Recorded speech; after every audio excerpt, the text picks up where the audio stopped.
Hello, hello, Nomads, and welcome to the Nomads of Fantasy, episode 45. I am Dave, this week's bad guy, and your host. And we're here to discuss the best villains we have encountered in our travels. I am here with two of my buddies, Mr. Eric. Do you want to know how I got these scars? No, I do not. Who is that? It's the Joker. Oh, okay. Duh. Wonderful. Oh, excuse me. Also here with me is Mr. Brandon. You either die a hero or live long enough to see yourself become the villain. That is a good one. Which is funny because these are both from the same movie. Oh. Nice. All right, well, there's a little theme to that. We're here to discuss villains this week and what makes the baddest man in the galaxy. But before we jump into just because all I'm a bad nastiness- guy doesn't mean I'm a bad guy. No, Oh, God. they're understood. They're misunderstood. Is that the Wreck-It Ralph from Wreck-It Yeah. Ralph? Okay, that's what I thought. Zangief, right? Yeah, Zangief Oh, from yeah. Wreck-It Ralph. Yeah. That was one of the better scenes of that movie too. The villain support group. It was good. Nice. All right. Well, before we jump into that, let's do a little bit of catch up like we usually do. First, we will jump over to Brandon. What have you been playing? Yeah, or we're watching? the only thing I've been playing is or doing really is playing Tunic. Tunic. And Nice. yeah, it's really fun. How It's far kinda- did you get? I'm just curious how far you are. I got to a whole other section and there's like gargoyles and stuff flying around and man, they take you out real quick. It's hard to know how much, like, where everybody else is, because there is like multiple paths you can go down. Like, it's not just one. It's not linear. You can go a bunch of different ways. Yeah, I think but this game is like, how would you describe this game, Tunic? I mean, it just It's- dropped on Game Pass.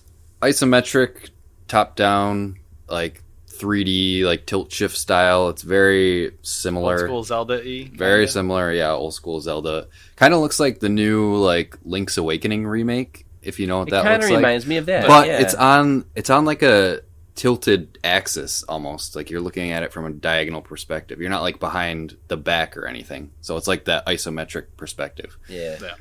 Yeah. It's beautiful. It's a beautiful looking game. Like it's a very simple art style, but they pull it off very, very well. Like just the lighting effects and everything just looks so clean and it all works really well. But yeah, I think I'm like 6 hours in or so. I've cleared like the main overworld and I unlocked like the temple or whatever to go up north, and so I've been to a bunch of different places. Okay. But I am You guys playing with the kids, or is this No. an adult experience? this is a solo adventure for me. Oh, Well, it's a hard game, and Dude, there's not it's much tough. story. It's story through just playing through the world. I mean, is this a thing? So there's no language in this game. Yes. You unlock. It's weird. It's if you played an NES game in the early days of the NES games and the This is SNES awesome. games, you would have full colored manuals for the game, but over time, the manuals became kind of forgotten and they cheapened out and they went black and white and they were just barely there. Then it was a sleeve and they're like, you know what, just play the game. You'll get the instructions. Dude, in the game. and yeah, But this game, you unlock these old one-page, I love this full-colored so things, much. and they're highly detailed, and it reminds me of the 80s of video gaming, and that's what this game is a big nod to, just in modern times. I think that was really cute. But there's a language in it. It's written all over it. It's in its own language. This game has its own language, I guess.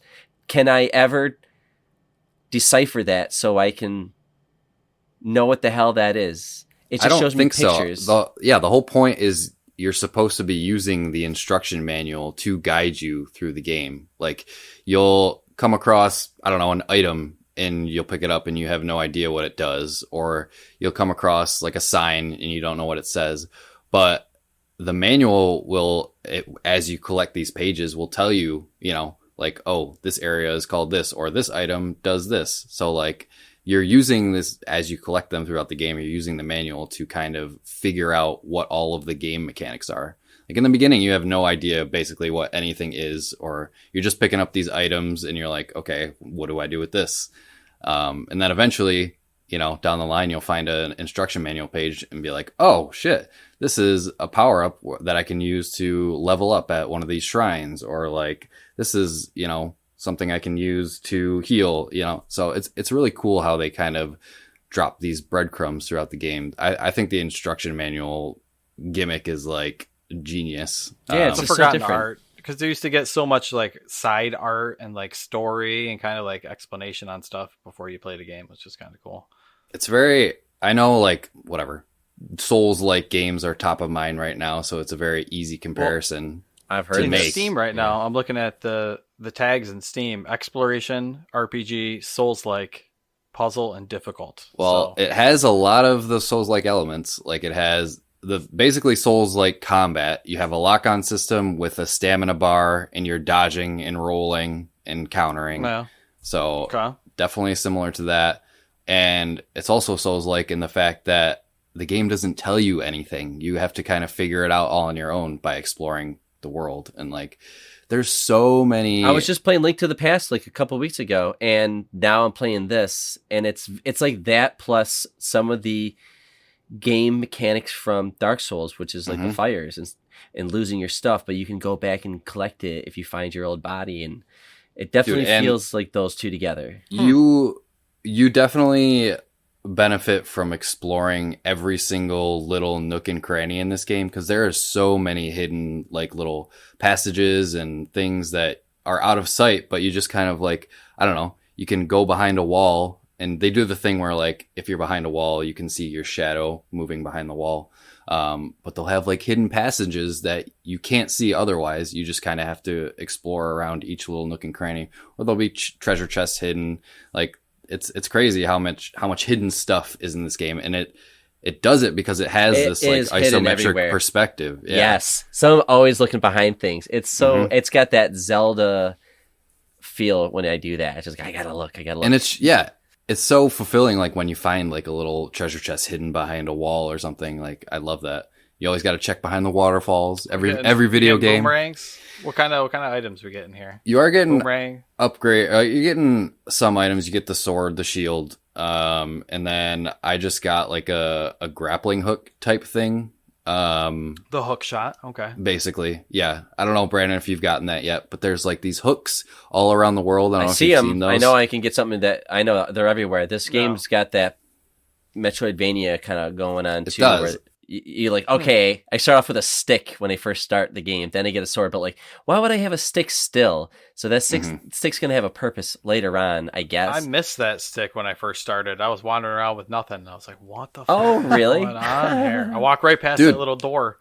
It's easy, yeah. Like there's a lot of things like you don't have to do in this game. Like the sword is a big game changer once you get that. I'm pretty sure cut down those bushes. This like I don't know what the grappling hook or hook shot is the easiest comparison. I feel like you can go probably the whole game without getting this thing, because it's in kind of a sort of a hidden area that you sort of have to seek out. And I think you can get to everywhere that you need to get to without it. So it's stuff like that where like you can go the whole game without getting that, and you can probably make it through just fine. So it's really cool that they've kind of accounted for all that stuff.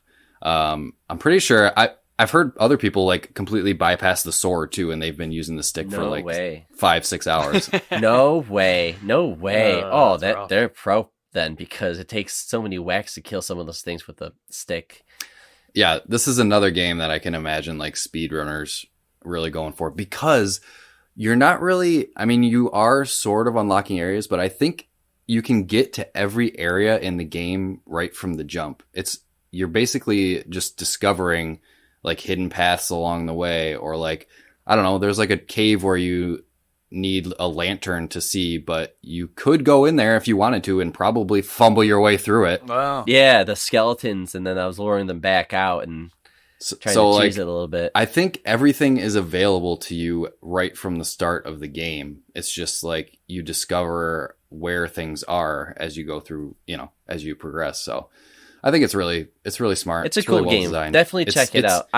It's giving me it's scratching that Zelda itch for me for sure. I don't have any complaints about it. I haven't played as much as you, but I will say one thing. There's been times where I get frustrated with the leaping in this game, the rolling, and then trying to fight people because I'll roll and I get stuck and you roll so far and I'm like, man, this is really frustrating. And I was fantasizing like, imagine if the makers of Hades did this, where they like had their mechanics and then That's one thing. That's my only complaint with this game. It's the combat's not super tight, you know? Yeah, it's clunky. Yeah, it's very, I mean, it is reminiscent of like Zelda combat mixed with Dark Souls. Where I feel like I got cheated a little bit with some of my deaths. I'm like, come on, man. It doesn't oh my God, quite... I got stuck on that, and I just get so maybe frustrated. You guys just need better weapons. I don't know. Maybe. Yeah. I mean, I don't know. I mean, I think I'm like almost halfway through the game. And I've only gotten the sword. I think it's like 14 hours or something. Oh, that's not bad. And I'm like 6 hours in. But yeah, I have a couple little gripes with it.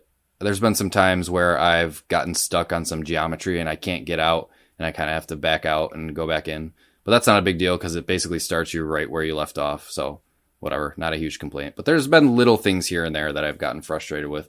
The combat a little bit. How long to beat? Has it at 12 hours? Okay, so yeah, just the main story with extras 14. So yeah, I feel like I'm right at halfway because I do feel like I hit a point where I did open up the world more. I guess I won't spoil it, but I feel like I did hit like a point where it can't be as it's a Zelda like, but it's certainly not as doesn't seem as deep as a Zelda. No, but it has all of like the common things that you would find in a Zelda. It's got some probably not. I feel like it doesn't have that many puzzles. Most of the puzzles are like combat puzzles. Like you're basically just fighting enemies. Like there's not really.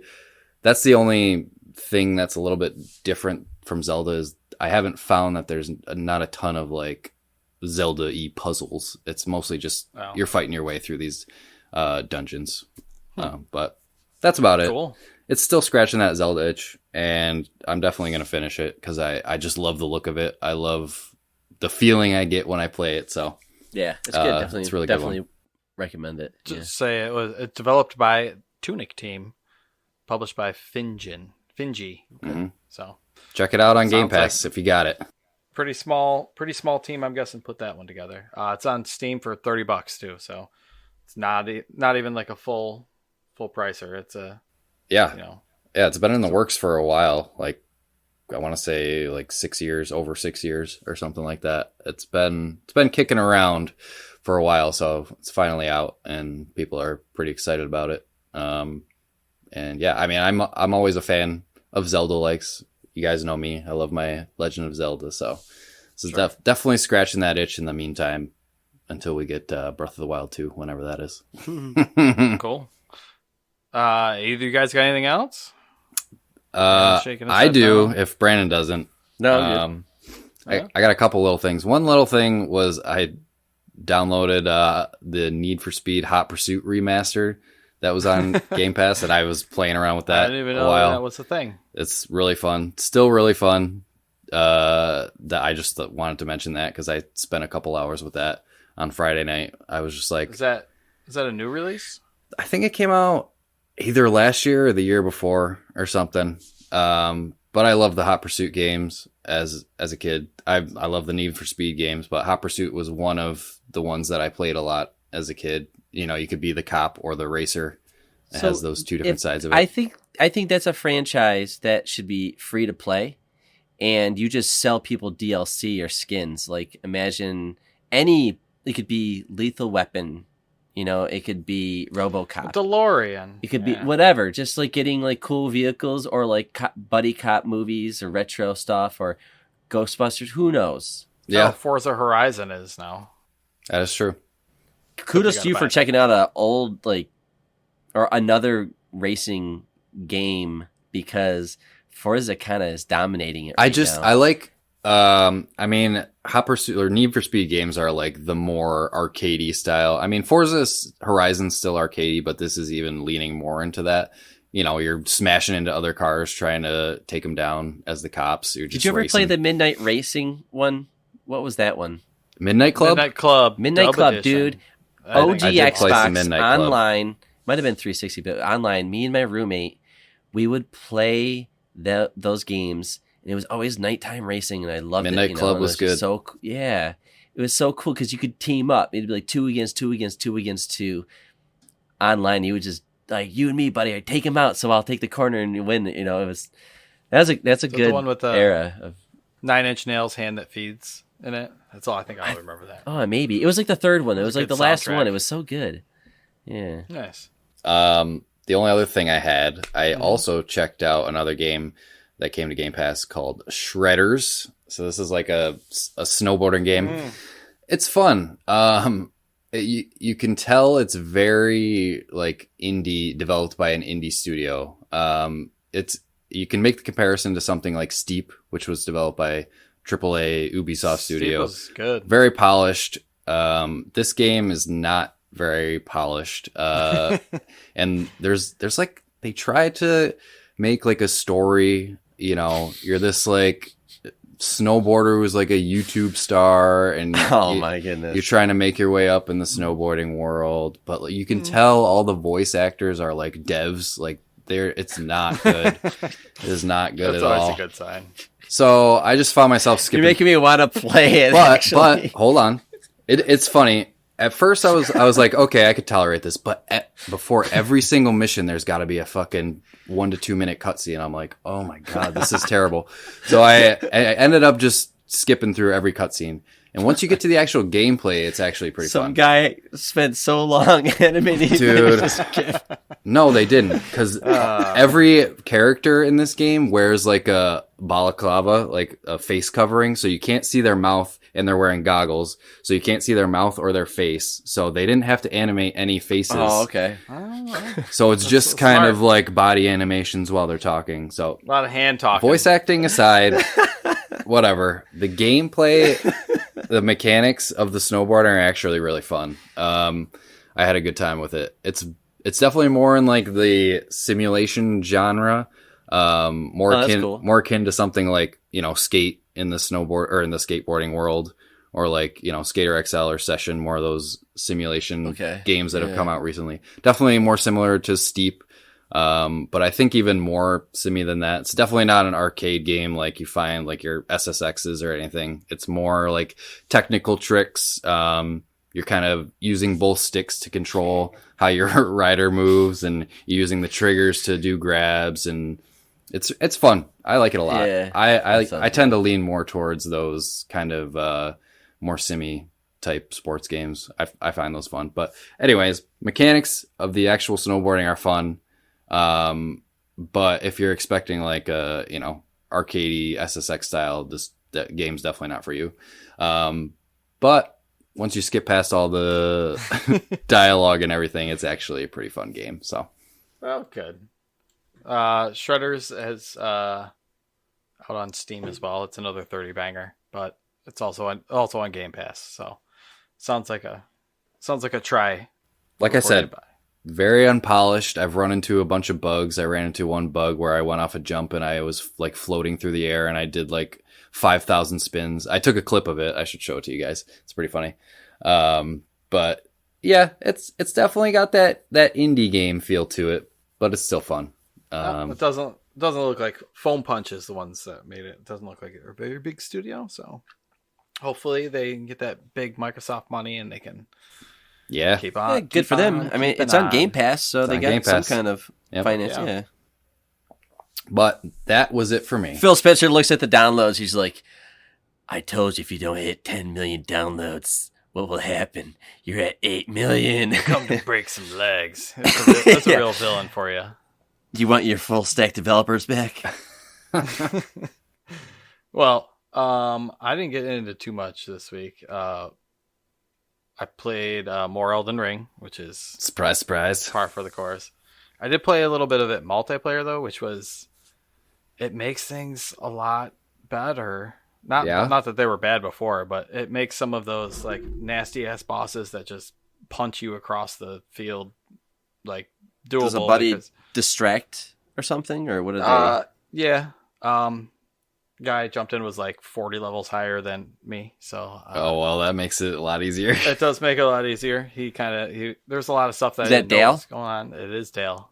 Yeah, he loves these Dark Friend of Souls the games. podcast. Yeah, he loves Dark Souls games, It's- so this is like his jam.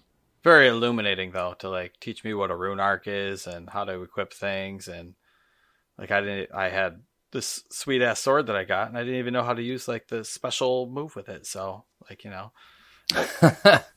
it's kind of funny because they don't there's so much to it, and they don't explain everything, or it's not like you don't see the button prompts at the bottom of the screen. So if you if you gloss over something and forget about it, like, shit.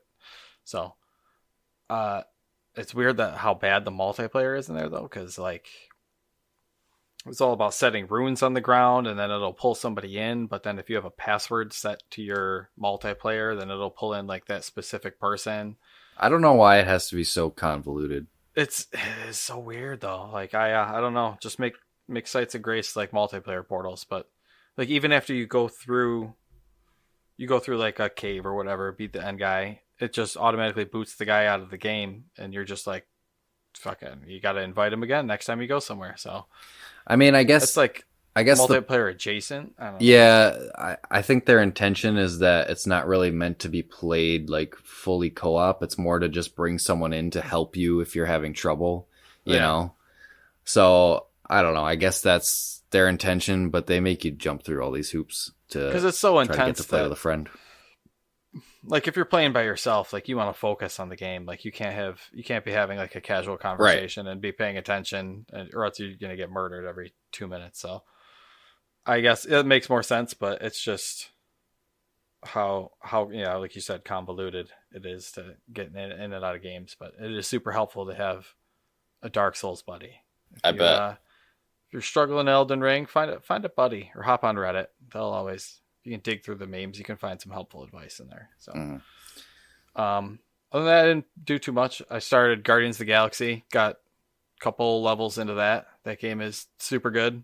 It's good, right? Yeah. I know you're like busy with Elden Ring, but like it's a good game. Like the people should be pretty standard, but it's like it's kind of cool how you call everybody in. But I'm there more for like the story of it. It's like watching like that's what I did. Put it on easy and yes, If you do play it out, I think you'll really, because I don't know how you are with the actors and the movie version. It takes a little bit. Like the Gamora doesn't. It looks fine, but the voice doesn't match the body of it. I think. I don't know. It's weird, but I don't know. Everybody like Drax and Rocket are fine. Like they line up, and Star-Lord, once you get used to him, he's cool. So yeah, but like. Not the voice, like the lip animations and everything lines up. So like the cutscenes are like, top notch. So you're just sitting there watching cutscenes, forgetting that you're even watching a video game at some points, which is super cool. Yeah. Isn't the artwork constantly attractive? Like every scene is just everywhere you go. It's vibrant and rich with stuff to look at. Everything's so different. And it's got that constant dialogue over like, yeah. There's always somebody chirping at you, or you're always making like a decision to put somebody up or make a. Did you meet the space llama? Yes, I met a space llama. Yeah, I kept the space llama. I figured that would be cooler to see. Oh yeah, dude. Absolutely. We'll see where it goes, but it's like, like watching a movie kind of, but with shooting stuff in between. Yeah, which is cool. So, that's about it for me. Why don't we wrap this Act 1 up? We've been yammering on for far too long, and let's start talking about some bad guys doing bad things. Come back in Act 2.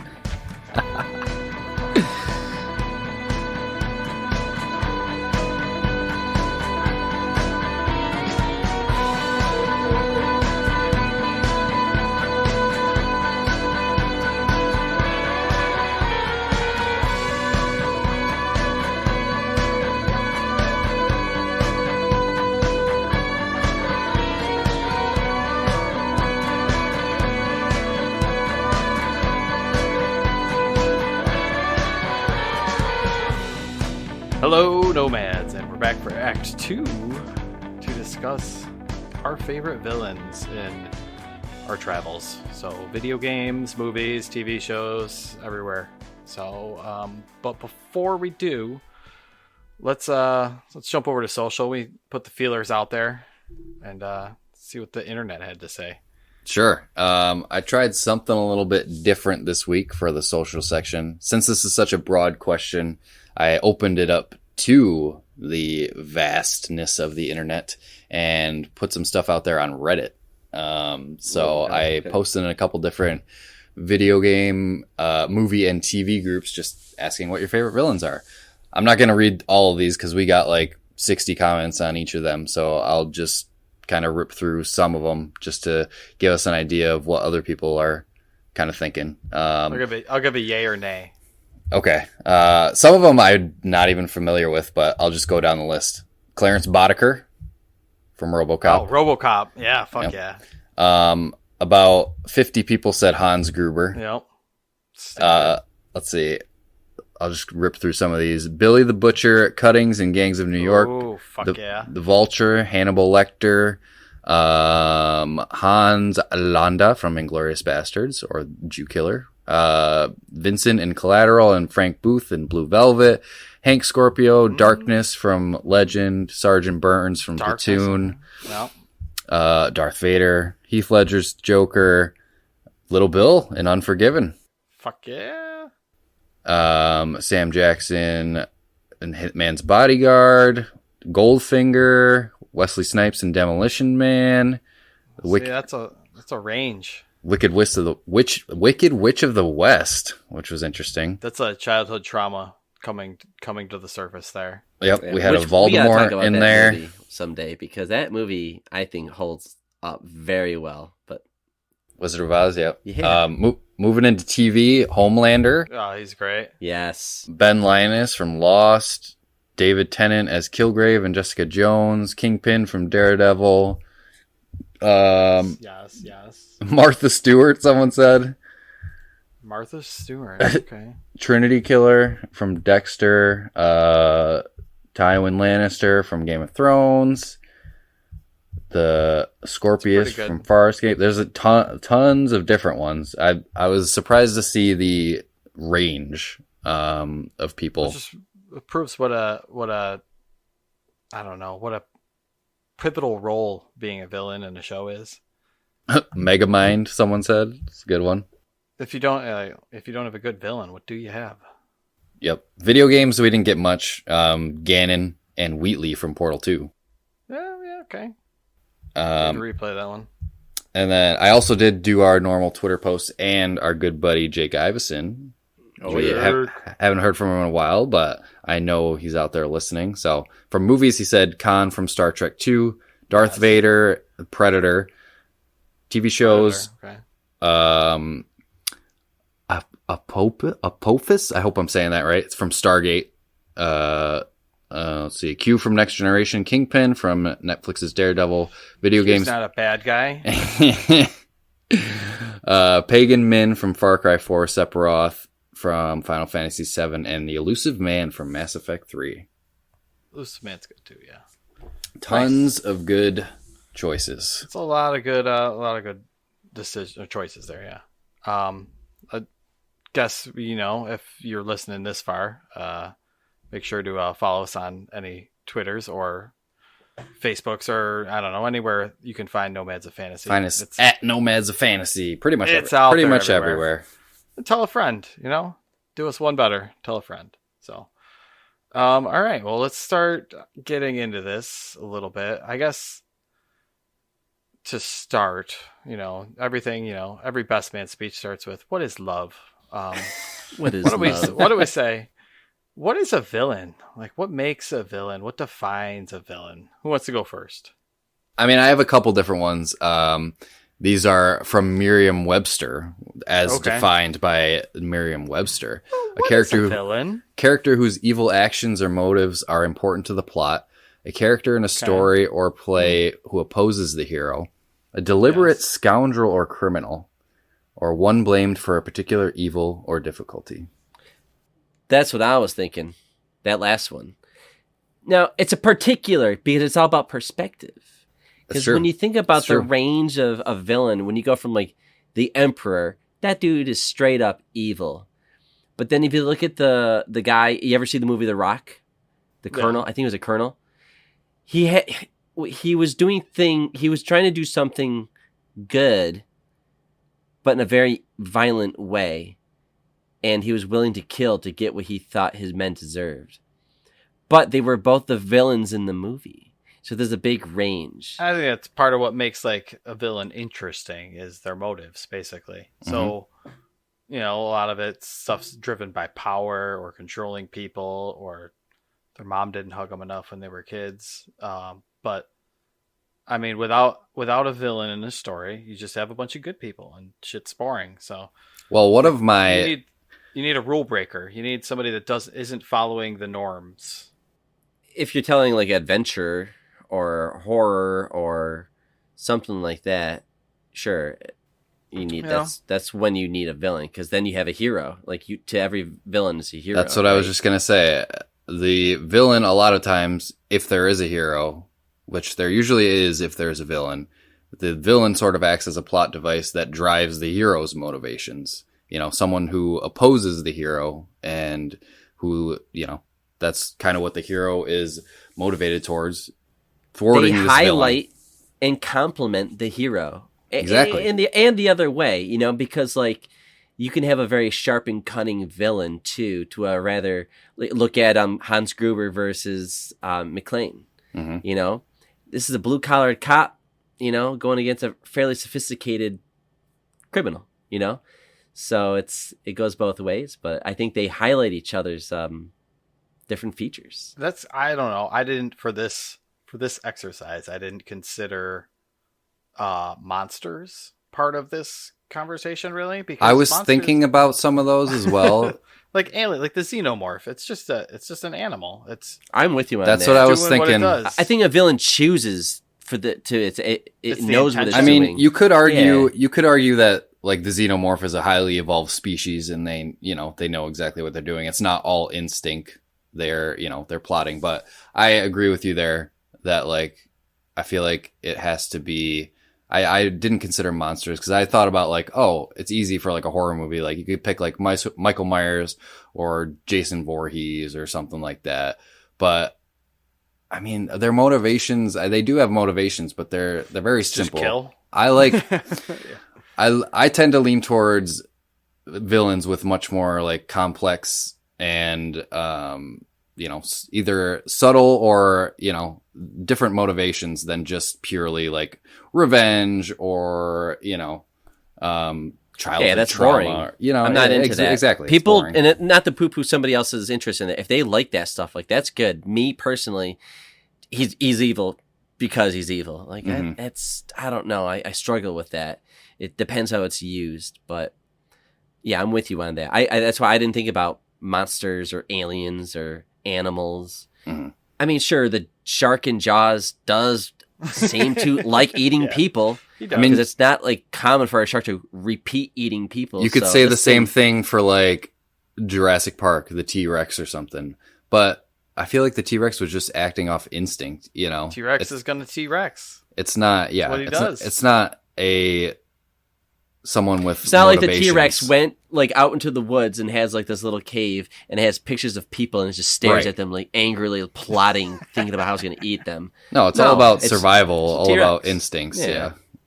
Yeah, so I didn't think about those things either. I definitely thought of humans. I think makes a good villain is that gray area where, it's, somebody like you or me, but their view on it or their view of how to handle a particular problem is different than yours. So like George R.R. Martin had a good quote that says, "Nobody is a villain in their own story. We're all heroes of our own story." So, ooh. Well, you can see that in a lot of Game of Thrones stuff where like, Dude, are you fucking kidding me? I see that everywhere. Dude, look at the world right now with, honestly, like with Russia and Ukraine and the world and all that stuff. Like, look at Putin's side, right? In his world, he's, the hero. That Yeah. I mean, that's a real thing, and it's in movies. It's in movies. It's in stories. It's everywhere. True. Everybody. That's a good quote. I can see that. I could definitely see that. Yeah, they're the heroes of their own story, but against everybody else. They're And for the record, I don't think he's being a hero to the world. So I don't know. I don't want to be like pro Putin because I'm not. All right. we got some Russian listens. Watch out there. So I mean, I guess we're kind of going over like what makes a good villain. What a villain is like. A movie or a show without a villain is kind of pointless, I guess. Well, what do we think is there a distinction between a villain and just an antagonist? Because sure, you gotta divide them up, right? You could say that the antagonist is someone obviously who is opposing the protagonist, which isn't necessarily always the hero in the story either, and the antagonist isn't always the villain in the story. So there's definitely a distinction there. Between... I was thinking about Whiplash.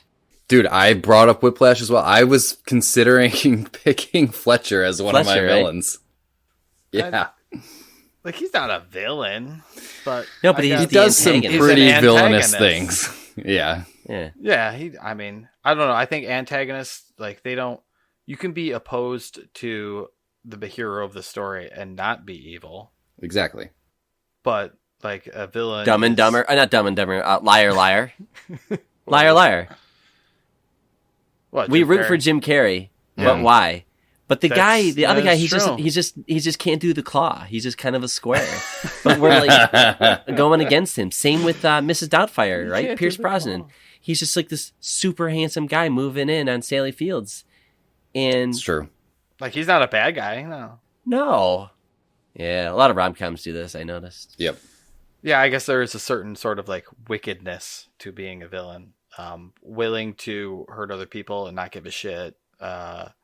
Willing to kill people, which, I know Brandon hasn't gotten into these, but the Harry Potter series has a lot of good villains in it. Mm-hmm.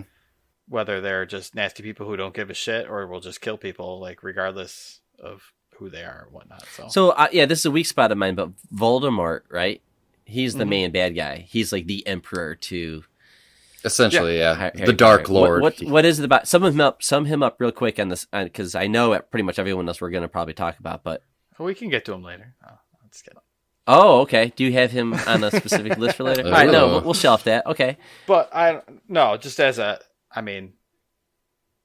wouldn't... He's kind of... He is evil, yes. But, it's the different variation of villain, where you have the power-hungry villains, or you have... the villains who just want to rob a bank and get steal money from people and are willing to just murder people to do it. Mm-hmm. So, is De Niro a bad guy in Heat? Is he's the protagonist, but he's also a murderer. Right. So right. It's true. I think I think we are attracted to villains, though. It's like this bloodlust that we've discussed on this show before. But we like Die Hard because we also like the villain. We like Thanos. We like him as our villain when it came to when everybody came together to fight one bad guy. But we also liked him as the villain. And they're interesting. That's why Jason keeps coming back. That's why Freddy Krueger keeps coming back. They like the villain. They like the villain. I think they like what the villain does. Now that's on a very basic level where there's just how they'll kill. Yeah, right. Well, but one could argue that the first Halloween probably didn't mean to be. He only kills a couple people in that movie. He doesn't really. Yeah, he basically. Yeah, he's not seeking out people to kill. He's basically just killing the people that are in his way. For his end goal. So it's basically the way he kills collateral damage. Yeah. Have you ever seen a movie, Coen Brothers, There Will Be Blood? Not There Will Be Blood, sorry. No Country? No Country for Old Men. Mm-hmm. Yeah. Have you guys seen that movie? Yeah. So that has a villain in it. And that guy is a straight up psychopath, right? He will kill and there's no emotion. Horrible haircut. Yeah. But that is straight evil. Which I think makes him even creepier of a villain. Yeah, the Absolutely. sociopathic villains for sure are the ones that are the scariest because they have no remorse for anything that they do. They just do, Unpredictable. yeah, unpredictable. They do Saying, what they need to do to get what they want. what was American Psycho? Jason Bateman. Yeah, Hmm. something like that. I think that Yeah. was the character's name. Yeah. But He's the protagonist, but he's a bad Yes. guy. Like, this is not a So good guy. fucked up. It's Even if he isn't really killing these people and it's on his mind, he is a like self-righteous douchebag. He is full of himself. He sucks, but we love him. We love the performance. It's a great Dude, movie. But I'll bring this good up Lord. later, but I mean, this is related to one of my picks, but Walter White, he's the protagonist of Breaking Bad, but you could also say he's the main villain of Breaking Bad. He's his own enemy. Hmm. He always was, though, and that's yeah. This is a good example because that's like where there's like an evilness that's in him. He just releases it for his own ego. He had, but right. we could save that for later if that's on this list, this mysterious list that we put together. It's not on the list, but it's related to one of my list items. Oh, okay, cool. So I guess some of our qualities that make a good villain. I mean, the lack of conscience, the lack of empathy, I guess. One thing that I thought was also makes a great villain is the unpredictability. Like when you think about the Joker, or you think about just any villain that's like unstable mentally. Like you don't know when they're going to snap. You don't know how they're going to snap. You just know that it's going to be bad times for everybody when they do. I really like the Machiavellian type villains, like cunning, scheming, unscrupulous. Like always have some sort of scheme or plan going on behind, in the background that you may or may not know about, but they always have kind of planned for every situation, and they know exactly what they're doing. They have complete control of the situation. Because I feel like there's two sides to villains. You have the ones that are, like you said, kind of go off the handle, they don't really have a plan to what they're doing. They're kind of more chaotic. And then you have the more cold, calculating type villains, which I tend to lean more towards those because they are more interesting to me in stories. But I thought that was cool that there's, it can be a villain without being like completely on the like crazy, insane, chaotic side. Yeah, the planners are always the interesting ones, like the Thanoses, the Grubers, trying to think of another one, but there's also, there's the straight like up Hannibal Lecter, like the ones that are just super smart. Very so scheming, clever. scheming, manipulative. Yeah, very smart. They think they're smarter than everybody else in the room. The last episode we just talked about Ex Machina and Nathan. That guy is like a boy genius. He's like the smartest dude on the planet, but he's got such an ego that he just treats the robots that he makes and the people that he encounters like sub level, and he's a POS for sure. That goes to the lack of empathy for others. But yeah, that's antagonist. I mean, that's kind of like the I don't know, the good version of a villain, But on the other side, then you get the other ones that are just like super evil, pure evil. Mm-hmm. I'm not too interested in those unless I know their story.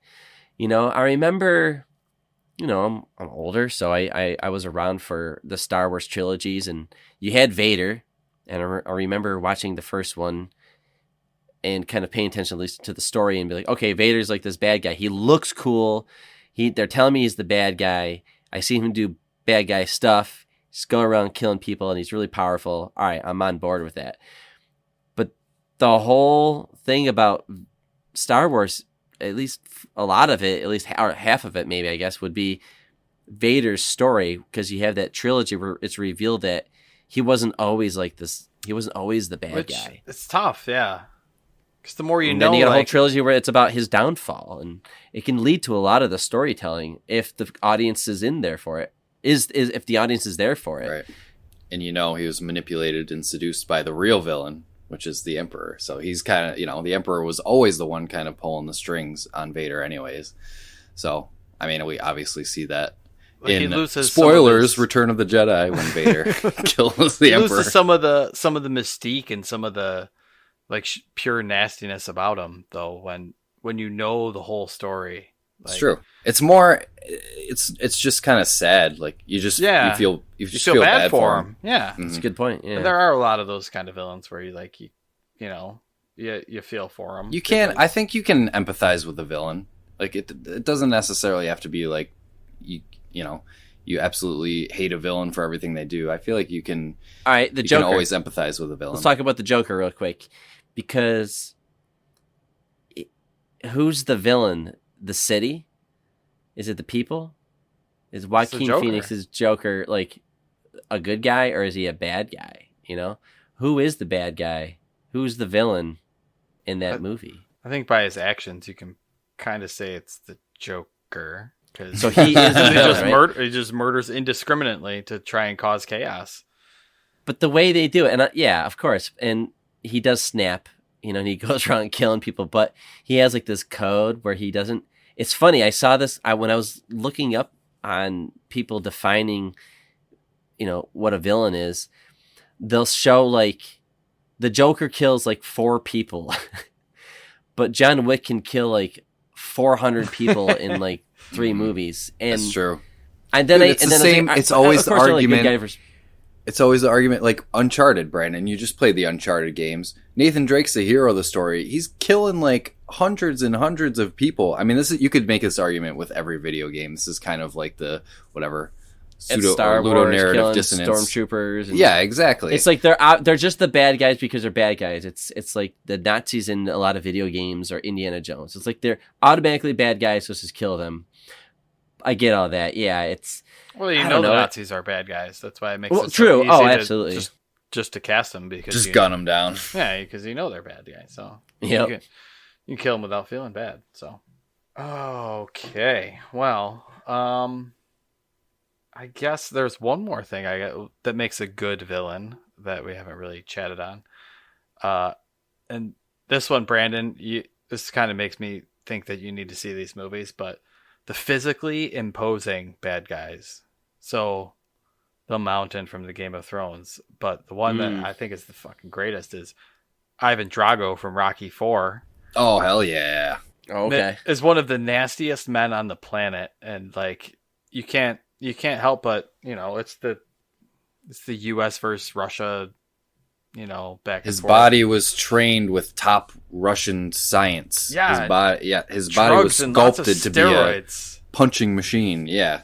Exactly. He's one of the nastiest men's on the planet, but well, you look at Bane. The shot, sticking on Rocky for a second, like the shot when Drago and Rocky walk into the ring. Rocky is like a short, like 5'10" Italian dude. And Drago's like a 6'7", like huge, tall Russian. Like the height difference is insane. So like you're just thinking like, how is Rocky gonna take down this machine? So it's great. He's a fantastic villain though, and I think after that, Dolph Lundgren, like he couldn't get a lot of acting roles because he was so typecast because everybody just knew him as the fucking Russian. So. I mean, that's one thing. I guess Vader in the beginning had that physically imposing stature, like the Mountain or the Hound from Game of Thrones had that giant thing. I don't know. That always helps to, I don't know.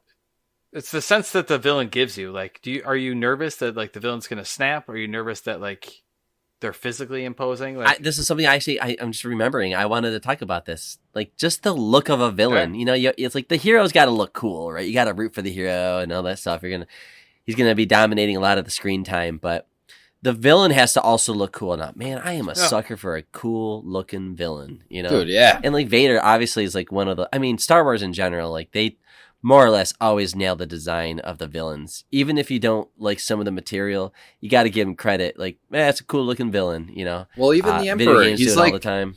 The Emperor is like, without whatever, his robes and everything, he's a frail old dude, but like the way his hood covers his face so you can't completely see his face. in the way I feel like it's mostly a lot of times the setting, like he's sitting in these giant throne rooms with his Imperial guards next to him. So like he gives that threatening aura. It's not necessarily himself is like physically imposing, but he definitely puts off this like vibe that, you know, if you fuck with him, You he'll can shoot destroy lightning you. out of his goddamn hands. Yeah, exactly. Yeah. Another, I guess, if we're gonna keep jumping around, another great quality of a good villain is their attitude. Like sometimes you get these smarmy ass guys, and I think back to like Princess Bride, Prince Humperdinck, Yeah. which is the main villain, but he is such an asshole that whole movie. He's like, you can tell he's so full of himself. Oh, like You just want to stuff his face like- into a toilet. It's so like Biff from Back to the Future. Yeah. Biff, Biff was one of my, Oh my God. ones that I threw out there. that's an underrated quality. Those are usually like not the more serious villains, I guess you could say, but a certain attitude of how they carry themselves is always great. And like how they handle themselves when they encounter the hero, you know? Well, I think like, I think that's always something to be I know said. we've talked about him a lot already, but Hans Gruber from Die Hard, he's just so cool under pressure. Like, yeah, I feel like there's a fine line between being overconfident and being just confident enough where it's believable. Like you believe that they can, you know, they have the capabilities of what they say they do. But if they exude overconfidence, you don't necessarily take them seriously. Yeah. But I think Hans, like you said, rides that fine line. Why? Before we go to our list here, let's talk about Hans real quick. Is he on anybody's list? He's on my list. Oh, okay. He's on Dave's list. Then we can we just kick it off real quick? Yeah, fine. Just do it. Jump right in. Yeah. All right, we gotta talk about Hans because why is for a fucking I mean, we talked about it as one of our episodes, but Die Hard is just this movie that everybody likes, and a big part of the reason of why people like it is because of the performance with Hans Gruber. What is it about this character that is just the go-to? Dave, kick us off. Like one of your favorite of all time villains. Yeah, well, like Eric said, he's like the thinking man's villain, where he's always thinking ahead. He's cool under pressure. You can see him improvising his way through the movie when McClane catches him and he throws on an English accent all of a sudden. That's one of my favorite scenes. Bill when he's Clay. pretending to be Bill Clay. Yeah. But you also see him indiscriminately kill Nakamura, the guy upstairs, and you see him, you know, I mean, I forget who the cold-blooded cokehead buddy is. So, but yeah, you can tell these cold-blooded when they storm the plaza. They have a plan. They're well prepared. They know what's going on. He makes good on his word too. If he says he's going to do something, he's going to do it. Sure. You know he's not bluffing. Like you said, like when he killed Nakamura, like he said he was going to do it, and he fucking did it.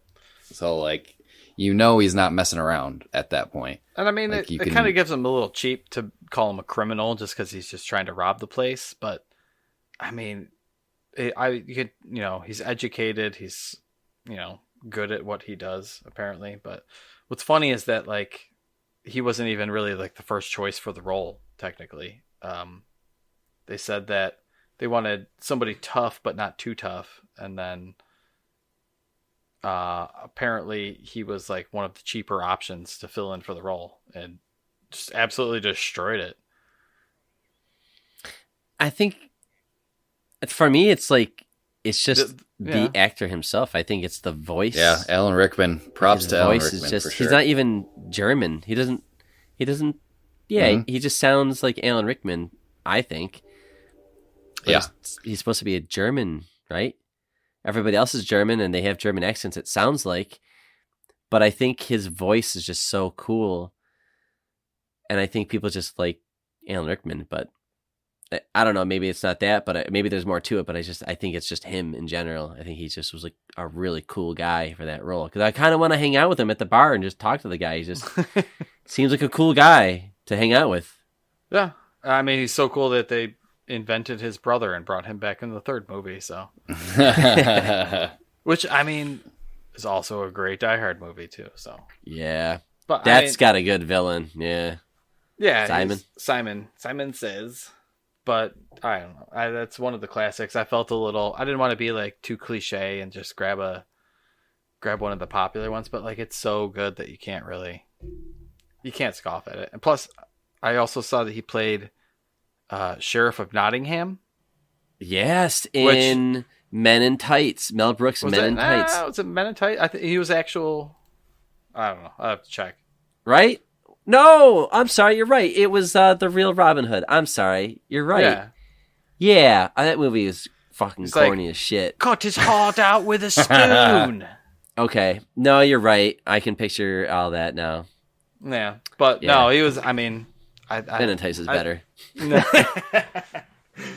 But he's got a cool demeanor to him that made an awesome bad guy. So. And he has one of the greatest villain deaths of all time. The Falling? Yes. Mm-hmm. Definitely. Which was funny. Listen, one of the best parts of a villain, especially in an action movie, is when they get their comeuppance, you know? Yeah, true. They have to have... Yeah. That's a good point. Like, a good send-off. A glorious death, exactly. Yeah. Or else, it's the whole journey to, defeat them isn't really worth it.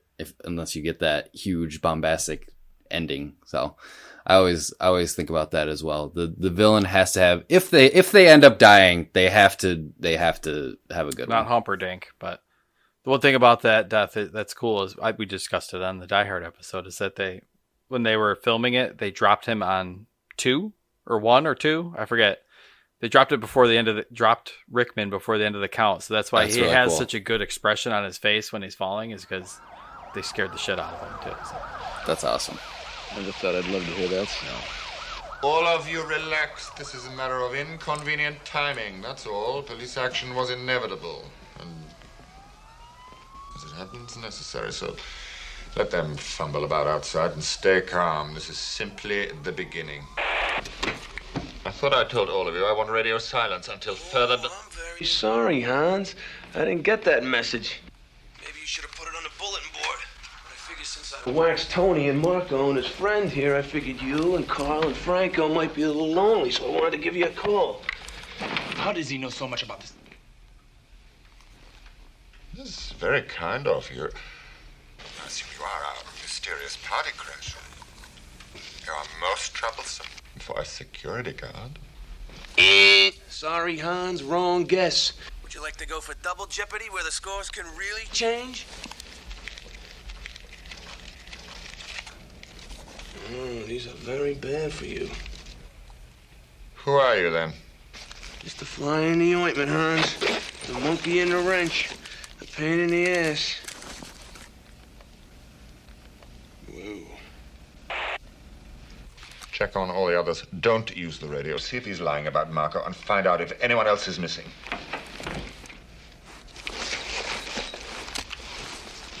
Mr. Mystery Guest. Are you still there? Yeah, I'm still here. Unless you want to open the front door for me. No, I'm afraid not. But you have me at a loss. You know my name, but who are you?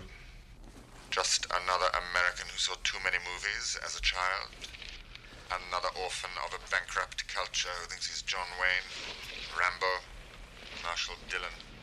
I was always kind of partial to Roy Rogers, actually. I really like those sequin shirts. Do you really think you have a chance against us, Mr. Cowboy? Yippee-ki-yay, motherfucker. All right. Well, that was one of mine. Why don't one of you guys throw out one of your toppers? Sure, I'll go next. I kind of tried to pick like a range of everything we've been talking about, from like the cold calculating to the insane to the, you feel more empathetic for them. My first one is like the cold calculating one, which Dave, I'm sorry, I might spoil some stuff. Dave hasn't seen Breaking Bad yet. Oh, it's okay. You're good. But I picked Gustavo Fring as one of my villains from television. Fucking that whole show, though, in general, it just has great villains. Oh, absolutely. But yeah, great. So Gus is like the major drug kingpin affiliated with the Mexican drug cartel. And he is more on that like Machiavellian side. So he's cold, he's calculating, he's cunning, he's always planning and scheming something, and he basically like hides in plain sight, which I love. I love this about him because he basically owns this chicken restaurant. So he puts on this front for, this legitimate business to hide his drug operation, but he very also public facing. He also puts on this act that he is like anti-drug. Like that's his forward facing, like public facing persona, is that he's like so against drugs, and like he's doing all these things within his community to help like the drug problem and everything. So he has this super good disguise, and like he said, he's hiding in plain sight. Oh, it's fantastic. The hypocrite villain. We didn't even touch on that one. Exactly. But so he has that side, but on his villain side, he is like cold. He's like a cold, ruthless killer. Like if anyone who gets in his way, he has no problem like either telling one of his henchmen to dispatch them or doing it himself. Like in one of these episodes, like one of his closest confidants, henchmen, like he basically takes a box cutter and just slits his throat right in front of Walter and Jesse. Do you remember that, Brandon?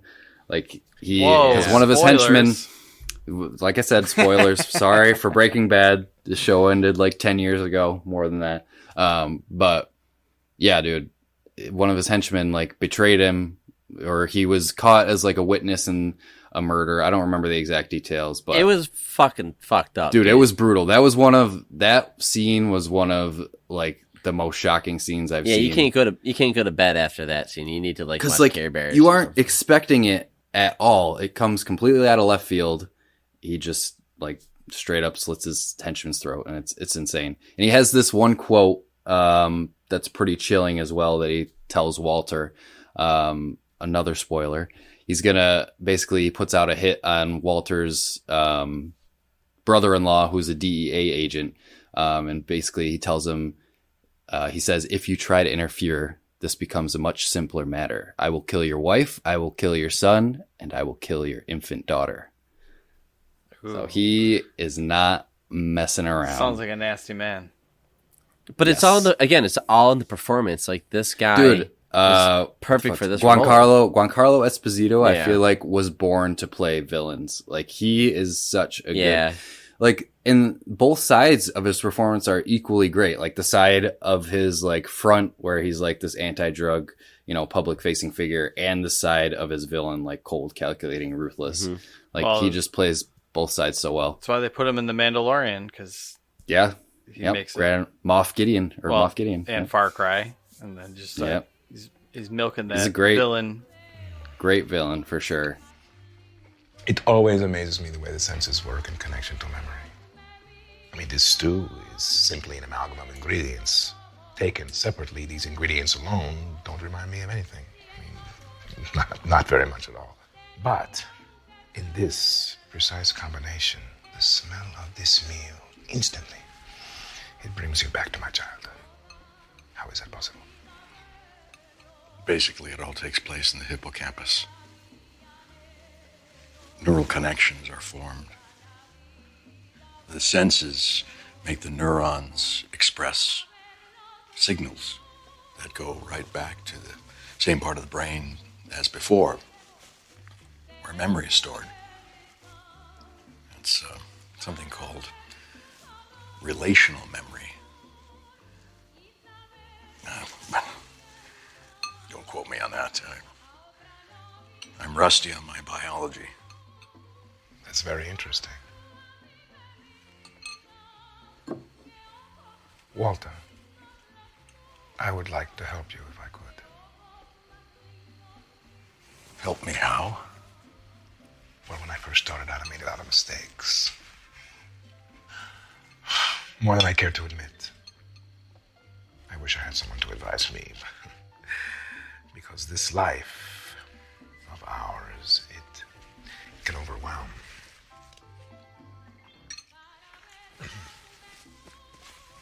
You are a wealthy man now. And one must learn to be rich. To be poor, anyone can manage. What advice do you have for me? Never make the same mistake twice. Add it to my list. All right, that's cool. That's a good one. He sounds like a very good one, which makes me want to see Breaking Bad more. Actually, so 9 out of 10 Get times on the that, villains man. die. Surprise, surprise. I mean, it's their comeuppance. So, what do you got, Brandon? Yeah, one of mine is Hans Landa from Inglourious Inglourious Basterds, Basterds. the Jew hunter. I was refreshing myself with this performance, and I was watching YouTube clips of him. And Dude, Christoph Waltz, I fucking love Christoph Waltz. He's so good. but you love him because of you would probably discovered him from this. I think Inglourious Basterds movie. was the first movie that I saw him in. It's probably a lot of people, right? He's got that smirk, like that smarminess smirk, where you just want to smack him in the face, Dude, like his smirk and his voice is It's- so good. you love to hate him. You love, Absolutely. Well, I was going to say that he starts the movie off, basically. He shows up at this farmer's house. These Italian people they're trying to hide a Jewish family underneath their kitchen floor. And these Nazis show up. But Hans is so polite and sophisticated. That's what's fucked up. Almost to the point where he knows they're there. And he knows he's there to kill these people, but he's just I don't know if He we talked about relishes this in with their it. villains, but it's like a cat with a mouse, and it's Oh, yeah. caught the mouse and it's just playing with it. This guy, But it's like the Throughout mouse the whole doesn't movie, even he's know doing that that. they're being, that they've been right. captured, right? That's the worst part of it. Yeah, when I was watching these scenes, like he's playing with these people, and he's a sicko, and he's a Nazi, so you instantly like don't like him. But usually it's like they're Nazi, I hate them, and then I want them to die. But he's polite, and he's like I said, sophisticated and proper, and you kind of like the guy. If like you didn't know he was wearing Nazi clothes and he was doing the things that he was doing, if you were just having a conversation with him at the supermarket, you would think this guy was like really nice. You wouldn't know any better. That's what's fucked up about him. He's pure evil. Yeah. Although in Inglourious Basterds, I mean, this is a spoiler movie or spoiler episode. It is. Listen, we're throwing spoilers all over the place. But who hasn't seen this movie, right? But he doesn't get killed at the end of the movie. Instead, they carve. He's getting exiled to I think America or something like that to live a second life, and to free Brad Pitt and the other guy or something like that. Like the Americans can live and you can live if you give us them without killing them. In exchange, you get to be like a citizen of America or something like that. But anyways, instead of killing him, they carve a swastika in his forehead, which I don't know. How do you guys feel about that? I mean, it's like you want to see You the comeuppance. Yeah, You always want to see, like I said, the glorious villain death, which we see Hitler get blown away. Dude, they in show an Inglourious extended cut of his Basterds. head just getting gunned down. Like, Yeah. Which, I don't know. I kind of liked. I don't know. I feel like I haven't seen Inglourious Basterds in so long. I guess I don't really remember how I felt about Sure.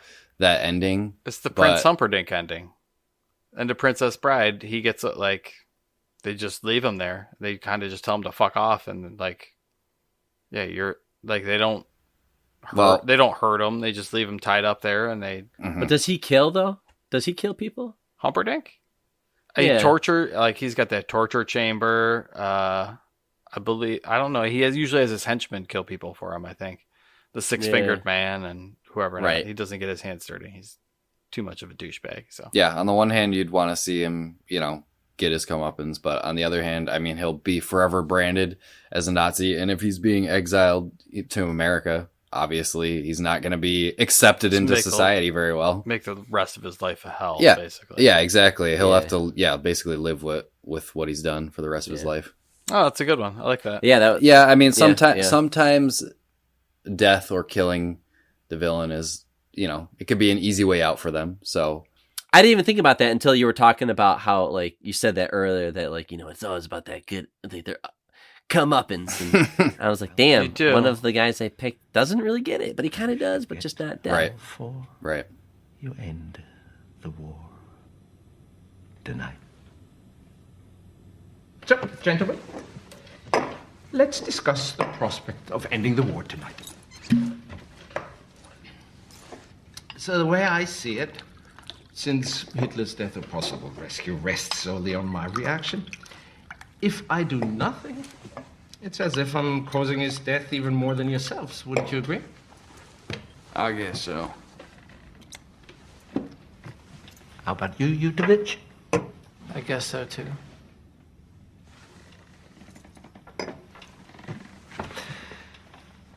Gentlemen, I have no intention of killing Hitler and killing Goebbels and killing Goering and killing Bormann, not to mention winning the war single-handedly for the Allies, only later to find myself standing before a Jewish tribunal. If you want to win the war tonight, we have to make a deal. What kind of deal? The kind you wouldn't have the authority to make. However, I'm sure this mission of yours has a commanding officer. A general. I'm betting for OSS would be my guess. Ooh, that's a bingo. Is that the way you say it? That's a bingo. You just say bingo. Bingo! How fun! But I digress. Where were we? Yeah, make a deal. Over there is a very capable two-wave radio, and sitting behind it is a more than capable radio operator named Herman.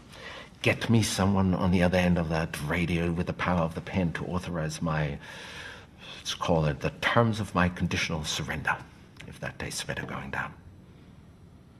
You know where I'm from? Yeah, where is that exactly? Maynardville, Tennessee. I've done my share of bootlegging. Up there, if you engage in what the federal government calls illegal activity, but what we call just a man trying to make a living for his family selling a little moonshine liquor, it behooves oneself to keep his wits. Long story short, we hear a story too good to be true. It ain't. Sitting in your chair would probably say the same thing. And 999.999 times out of a million, you would be correct. But in the pages of history, every once in a while, fate reaches out and extends its hand.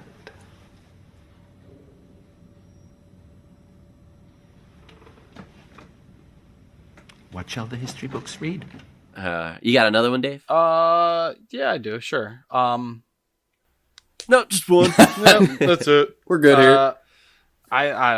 We mentioned him a little earlier, but from the Harry Potter series, Lord of Voldemort is. All right, I'm gonna go get a beer. I'll be back. Like we said, Brandon hasn't seen any of the Harry Potter, so Dave and I will. Gush for a minute, but he is such a it's that cold-bloodedness to him that kind of gives it away, and like that ultimate power, basically. Because what is there? 8 movies now? 8, because they split the last book. So yeah, 7 and literally part 2. The entire thing is just a magnum opus to he doesn't even show up until the first. All you do is hear whispers about him, and they won't even say his name until he comes back in the 4th book. Yeah, you don't see the full form of him until the 4th movie. Well, if we're talking about the movies, yeah, you see like the essence of him in the first one. That's like Star Wars with the Emperor. Like you get a hologram of him in the second one. Right. Well, it's a little more. I don't know. He's got his minions, and then he's in. He's got his minions doing his stuff. There's he's out there. He's out there. Right. All the dark movie, wizards are talking about him. Yeah, the first movie you kind of know that he's out there, and it takes four movies for anybody to All right, but hold on. Really start catching on. Can I say one thing? Because I'm the outsider here. So sure. I'm representing everybody who hasn't seen this stuff. He's fighting a kid. like that's the thing. It's like he's fighting a kid. Like how scary can this guy be? He's fighting a fucking kid named Harry Potter who's still Harry in school. Potter. He's like the chosen one. It's like Star Wars. But it's like exactly like he Star can't be Wars, that 'cause tough. I mean, you could argue that like Luke, Harry Potter but it's was like, the only. Vader killed the Emperor, so That's the whole reason. Harry Potter was the only person to ever survive like an attack by Voldemort. Everybody else, Voldemort has killed. He was successful. He tried to kill Harry Potter, but he couldn't do everyone, but not me. Oh, Harry Potter. Which he tried to do it. He tried to do it. He tried to kill him when he was a baby, an infant. That's how you scratch, right? Yeah. It's not a scratch. It's a scar, Brandon. Get it right. Like he does. It takes like I'm looking at a Quora thing, but he takes the rags to riches story and kind of turns it on his head, because Harry Potter is kind of like the rags to riches story where he's just like poor little orphan boy, but Voldemort is like the opposite, where you can tell he's a little off. You tell he's got evil intentions even as a kid, and he uses that to kill his father, frame his uncle, let loose monsters, and basically his quest for power to control everything. He tries to kill a baby, and he just wants to be the most powerful wizard out there. He gives the least amount of fucks, and he just wants to just murder and control everything, and anybody that's not magical, just whatever. He uses all the curses, the forbidden curses, the death curse of Avada Kedavra. Yeah, basically there's these curses in the Harry Potter world that look at that look on Brandon's face. What the these fuck curses that you're not supposed to use, and so there's dark wizards use them. There's like mind control, torture, and like the murder spell, or like the big ones. They're supposed to be forbidden. They're forbidden because they're like, that's not a cool thing to do. So, right, like the dark side of the force kind of shit. Basically, yeah, dude. Okay. There's a lot of analogs to Star Wars with Harry Potter. You should watch it. So, over time, like by the time you get to the end of it, you kind of feel bad for him because you find out he was an orphan and was kind of alone. But then, I mean, his quest for power, he makes some pretty nasty decisions along the way, where he like wants to be unkillable, wants to, all that good stuff. Dude, it's and another analog to Star Wars. I didn't even think about this till just now. Like the Emperor, with his transformation basically to the Emperor, he becomes all disfigured and everything. Same with Voldemort. He looks disfigured. He's got no nose. He looks like a snake. That was kind of the aesthetic that they were going for. Because it's just super cool how they did. Like he's just such a weird looking. Like he looks very alien.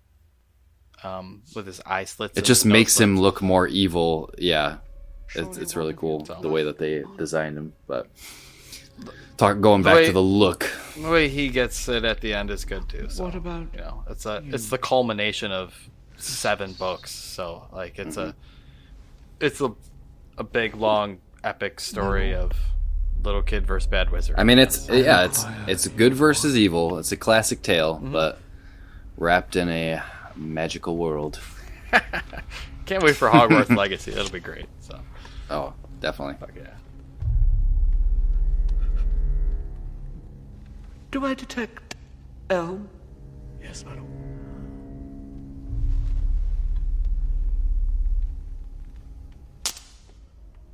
And the core.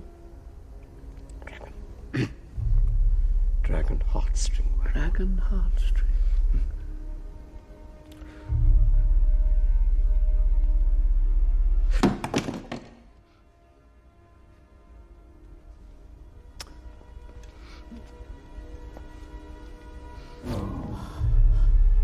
To those of you who do not know, we are joined tonight by Miss Charity Burbage, who until recently taught at Hogwarts School of Witchcraft and Wizardry. Her speciality was Muggle studies. It is Miss Burbage's belief that Muggles are not so different from us. She would, given her way, have us mate with them. To her, the mixture of magical and muggle blood is not an abomination, but something to be encouraged. Severus, please. We're friends.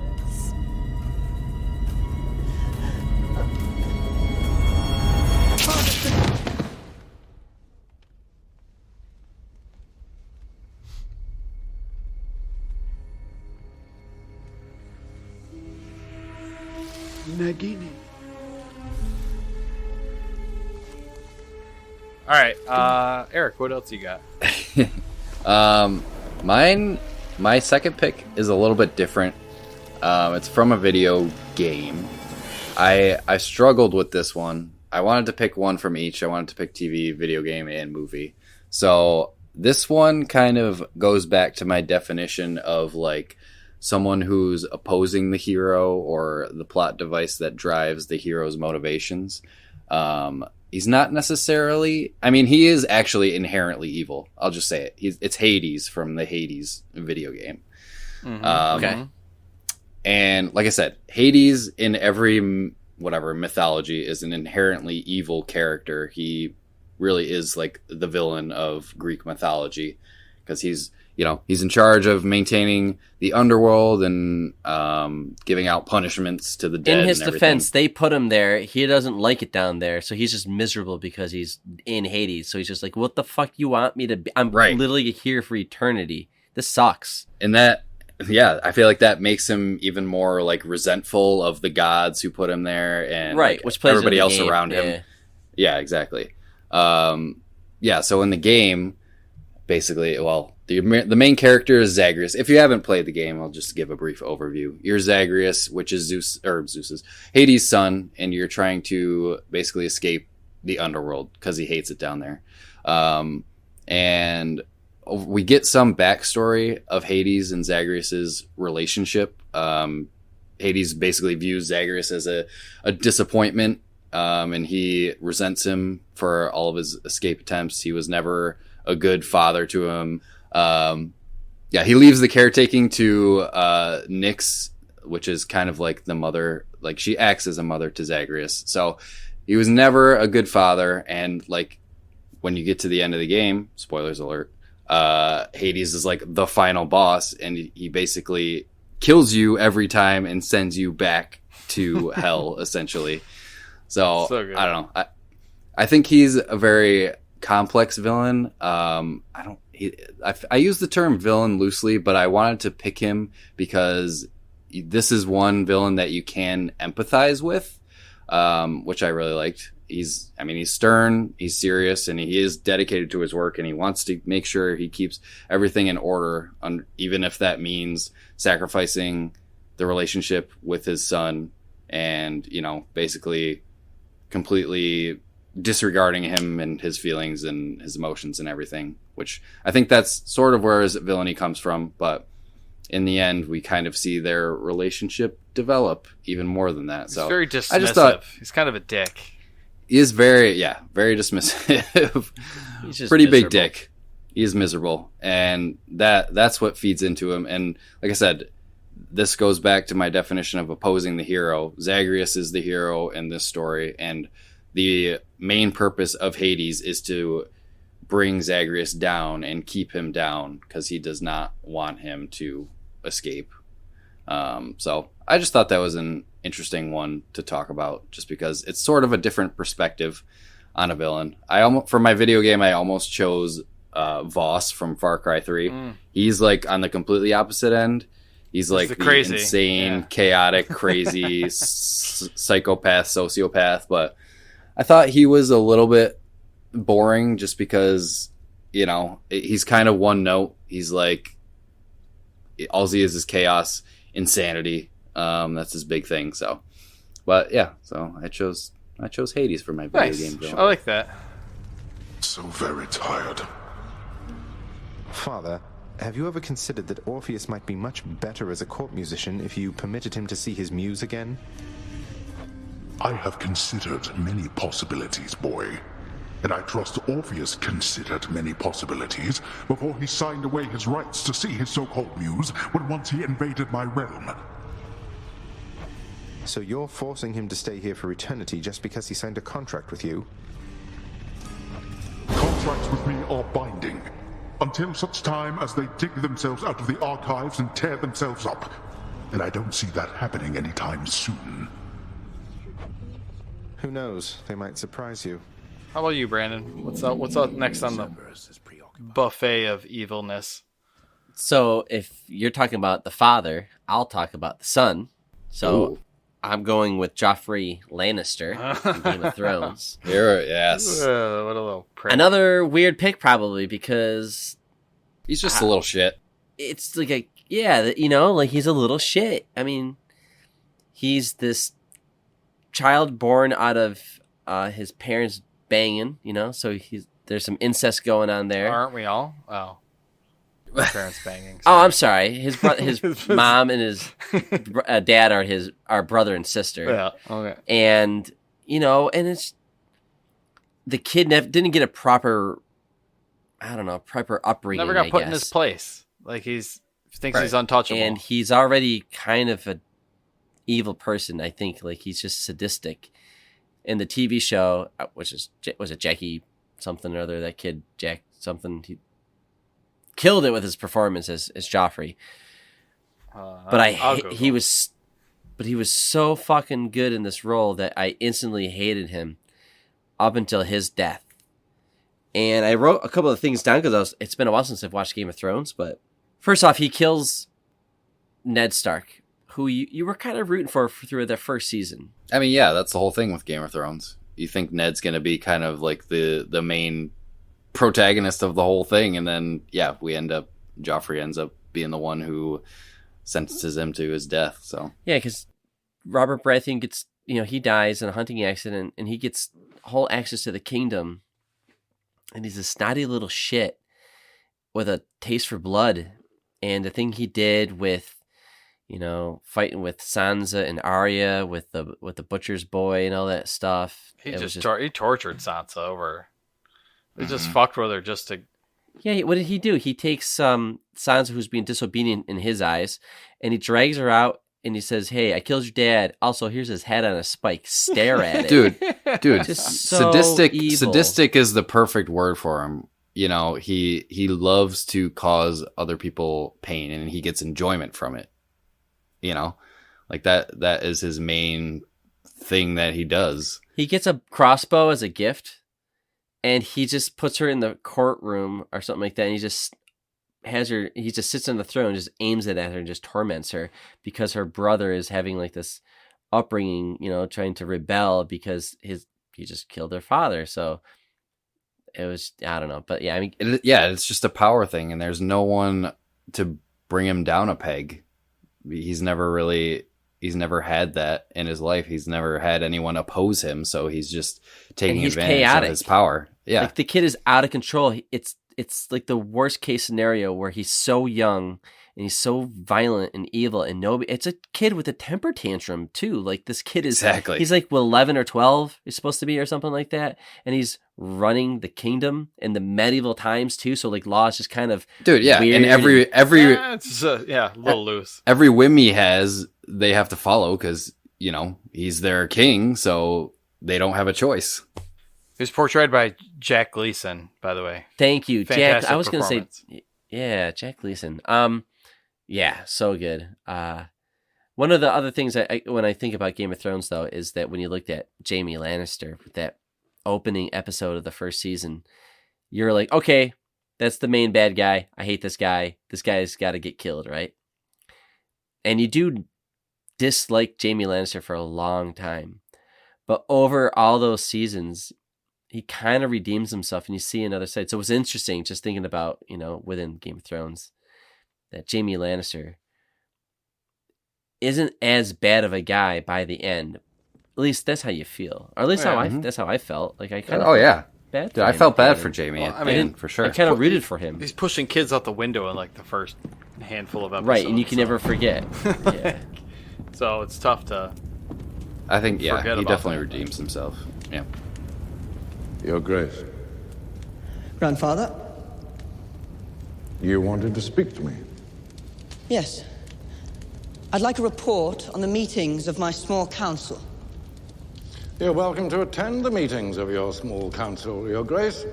Any or all of them. I've been very busy. Many important matters require a king's attention. Of course. You've been holding the council meetings in the Tower of the Hand instead of the small council chamber. I have, yes.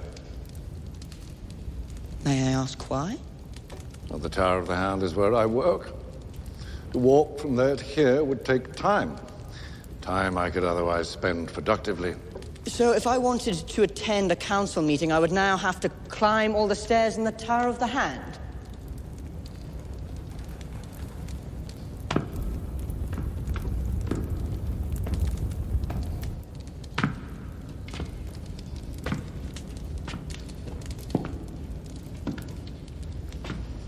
We could arrange to have you carried. Tell me about the Targaryen girl in the east and her dragons. Where did you hear about this? Is it true? Apparently so. Don't you think we ought to do something about it? When I was Hand of the King under your father's predecessor, the skulls of all the Targaryen dragons were kept in this room. And the skull of the last of them was right here. It was the size of an apple. And the biggest was the size of a carriage. Yes, and the creature to whom it belonged died 300 years ago. Curiosities on the far side of the world are no threat to us. But how do we know these dragons are just curiosities and not the beasts that brought the whole world to heel? Because we have been told as much by the many experts who serve the realm by counseling the king on matters about which he knows nothing. But I haven't been counseled. You are being counseled at this very moment. I should be consulted about such things. From now on, I will see to it that you are appropriately consulted on important matters, whenever necessary. Nice. All right. I think for my last one, Your Grace. I'm gonna pull in from movies and comics. I was gonna go Vader, but I don't know if Vader is as nasty as imposing as he was in the original trilogy. Like, he's kind of softened up over the years. I went with Thanos because not just the Avengers movies, the books, comics and stuff too. Yeah, because that's a great pick. He is one of those. He's a thinking man's villain. He is one of the smarter and more powerful beings in all of the Marvel universe. Basically, anytime he comes around, he's got that physical imposement to it because it'll take a pile of people to take him down. In the movies, he was the culmination of 17 movies. I forget how many it was. Yeah, it's unreal. Yeah, it's insane. Yeah, he's he 100% a super villain. Yeah, he didn't show up over 10 years of movies. He didn't show up until the last couple, but he was in a cut scene or whatever. But I mean, part of what makes him so good in the movies is Josh Brolin's performance of. Absolutely. I don't know, just the facial capture, the CG is so perfect on him.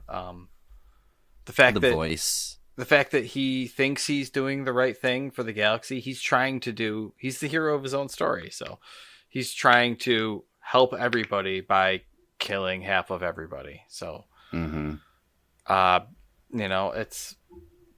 one of those things where, he's got a little bit of everything. Yeah, his motivations and his intentions in his mind are like he's saving the galaxy by doing this and by, collecting these Infinity Stones and snapping away half of all life in the galaxy, or universe, not even just the galaxy, the universe. But yeah, it's I do like that.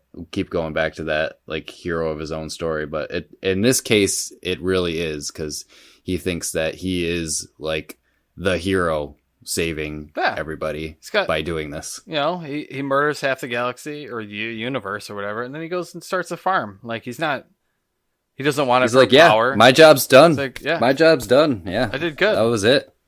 I mean, in the comics, he is in love with Mistress Death. He's always trying to that's why he's murdering so many people all the time, is because he's trying to impress Mistress Death, because he wants to, make death babies or whatever with her. But that's his main motivation through a lot of it. And if you read the books that lead up to Infinity War, or Infinity Gauntlet, I guess is technically the first set of books where he gets the Infinity Gauntlet and does all his nasty stuff. But there's a whole series of books that show how he travels the galaxy and he outsmarts everybody that has the Infinity Stones, and he tricks them and murders one and then uses this Infinity Stone to trick the next guy. And he's a very capable, he's not, a rage beast. He's very calculated, very calm, very cool, cold-blooded as well, but does a lot of nasty things all over the place. In the books, he murders, pretty much half of the Marvel universe with his hands. Does it, on his space floating platform, but it's awesome. But that was he rounded out my top 3. Sweet. Yeah, he's a big one. Yeah. Sorry, gushed a little bit. He also got me a little choked up when he killed everybody at the end of Infinity War, when he finally did get the snap, because it was if half of everybody dies, that means half of the superheroes that we've been falling in love with over all these movies. That means half of so you're watching them one by one go, and it's just Black Panther and Bucky, and I'm like, oh my god! And then it goes to Spider-Man. I'm like, oh Spider-Man my god, was, I can't. was the hardest. Oh, they knew what they were doing too. They were like, and let's get the kid, and he'll be the final one. Tony, I'm scared. Yeah, dude. And I was just like, that got me. Who didn't get choked up? I was just like, oh, you gotta think of the chaos that causes. villain, and he wins at the end of that movie. That's in that version of the universe, he won. And that's the biggest villain win, movie downer since Empire Strikes Back. Yeah, probably. Han Solo. He actually did it. Yeah. He, Infinity War first. Surprised, you lose. And it's sorry, you thought you were gonna win. And then we get into time travel in the next movie, and things get weird. So, but yeah, how are we gonna solve this? Time travel. Bing. So, I don't know. It's always good to see his smiling face. So. Oh yeah. You're much more of a Thanos. I take it the Ma's dead. This day extracts a heavy toll. Still, he accomplished his mission. You may regret that. He brought you face to face with the master of the mystic arts. Where do you think he brought you? Let me guess. Your home? It was. And it was beautiful. Titan was like most planets. Too many mouths, not enough to go around. And when we faced extinction, I offered a solution. Genocide. But random, dispassionate, fair to rich and poor alike. They called me a madman. And what I predicted came to pass. Congratulations, you're a prophet. I'm a survivor. Who wants to murder trillions. With all 6 stones, I could simply snap my fingers. They would all cease to exist. I call that mercy. And then what? I finally rest. And watch the sunrise on a grateful universe. The hardest choices require the strongest wills. I think you'll find our will. Who was next? Eric. I'm on my last one here. Sure, let's hear it. My last one's from a movie. I feel like whenever I think of a movie villain, I think of Heath Ledger's Joker. I mean, Classic. Definitely probably my favorite portrayal of the Joker. There's been so many different portrayals of the Joker over the years. And Heath Ledger's, I think, is very unique through a lot of them. I mean, obviously in the beginning we got like the goofy, more comic booky Jokers. You had the Jack Nicholsons, the old TV show. The old TV show, they just painted over the guy's mustache. They didn't even shave his mustache. Yeah. They just painted white paint over his mustache. Most people took the name Joker literally, and they're like, "I'm the Joker, baby." Right. And like he's just a weird, silly character. I mean, I just played Arkham Asylum, and I was gonna say Mark Hamill's Joker is fantastic as well. But it's still on the silly side, but obviously there's that evil to him. Heath Ledger's Joker isn't really silly at all. He's got some funny lines serious in the movie, but yeah, he's fucking right. It's like weird. It's not funny so much as like just nervous laughter almost. Like when he shows up, uncomfortable. when he shows up and sees Harvey Dent with half his face, he's like, "Hi." Yeah, that's a he good just one. puts his like, "You're mad at me, I know." And just like the face was so like it was like a cute face, and it was just he played it off so well. I was like, "Damn, that's a good joke." But yeah, it's so good. Yeah, even just right from the jump of the Dark Knight. In the beginning, like he conceals himself as a henchman in this bank robbery, and then he tricks four of his other henchmen into killing each other, and then kills the last one himself, and then just escapes with the money. And it's revealed, like we're like, who is this guy? And then that's one of the best like beginning reveals of a villain, I think, in movies. Like, oh yeah, he takes his mask off, and it's like, oh shit, it's the fucking Joker. He just orchestrated this entire bank robbery just so he could escape with the money himself. But he does some pretty crazy stuff in this movie. He wants Batman to reveal his true identity, and he announces that he's going to kill one person each day until Batman reveals himself, and he ends up assassinating like one of the Gotham police commissioners and a judge. Like he blows up a fucking hospital. And this is where he also creates Harvey Dent as Two-Face as well. He convinces him to become a villain. So he had a hand in that. The ferry scene, obviously, that's one of my favorites when Batman has the Joker and he's telling him all about like, oh, you got these two ferries rigged up, and then one filled with regular civilians, one filled with criminals, and they each have the detonators, and they have to choose, like shit like that, like just like these crazy situations that he puts people in to make these decisions. Like he's not pulling the trigger himself; he's making other people do it. But he's using Gotham against Gotham, right? Exactly. And the Batman is supposed to represent, the Dark Knight is supposed to represent the good of Gotham. And the Joker's saying that, no, you're also a freak like me. They're just using you to stop me, but you're never going to be like anybody else. You think you're representing the city, but he's like, this city is fucked. And you'll be surprised. That's why he's had the good people against like the criminals again. Yep. It's great writing. He's constantly, anybody he breaks what the Batman represents, he's supposed to represent the good, but at the end, the Batman has to decide that I can't be the good guy anymore. I have to sacrifice what I stood for so that Harvey, who, if you look at it, he was a public figure, and we can use his persona as like the good in Gotham, and we don't need to know about the Harvey, like the dark side of Harvey Dent, Two-Face. But I also, as Batman, am going to also take the hit, and I'm going to go with them. And then that's why he's like seen as like the villain or whatever in the third one or something like that. But so much happens because of what the Joker does.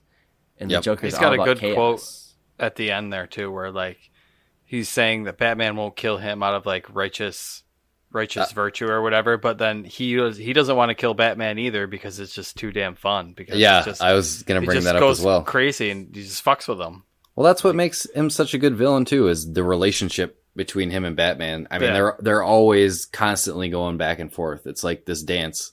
Like you said, the Joker doesn't want to kill Batman because he's just having fun with him. He's toying with him, and yeah, Batman's moral code won't allow him to kill anybody. So they're just constantly in this. They're meant to fight each other forever, essentially, and that's why they can keep pumping out comic books and movies with Batman and the Joker going at it. Never gets old. Yeah, they're constantly trying to outsmart each other and one up each other, and that's what makes it so damn good. Especially The Dark Knight. I would say probably my favorite Batman movie. That's a hard one to beat, though. I haven't seen the new one, so I cannot say. But that's true. Yep, I have not yet either. Harvey Dent never made it home. Of course not. What have you done with him? Me? I was right here. Who did you leave him with? Your people? Assuming, of course, that they are still your people and not Maroni's. Does it depress you, Commissioner, to know just how alone you really are? Does it make you feel responsible for Harvey Dent's current predicament? Where is he? What's the time? What difference does that make? Well, depending on the time, he may be in one spot or several.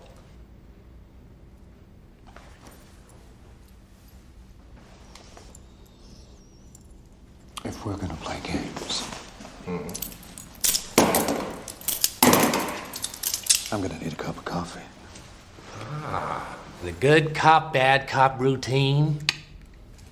Not exactly.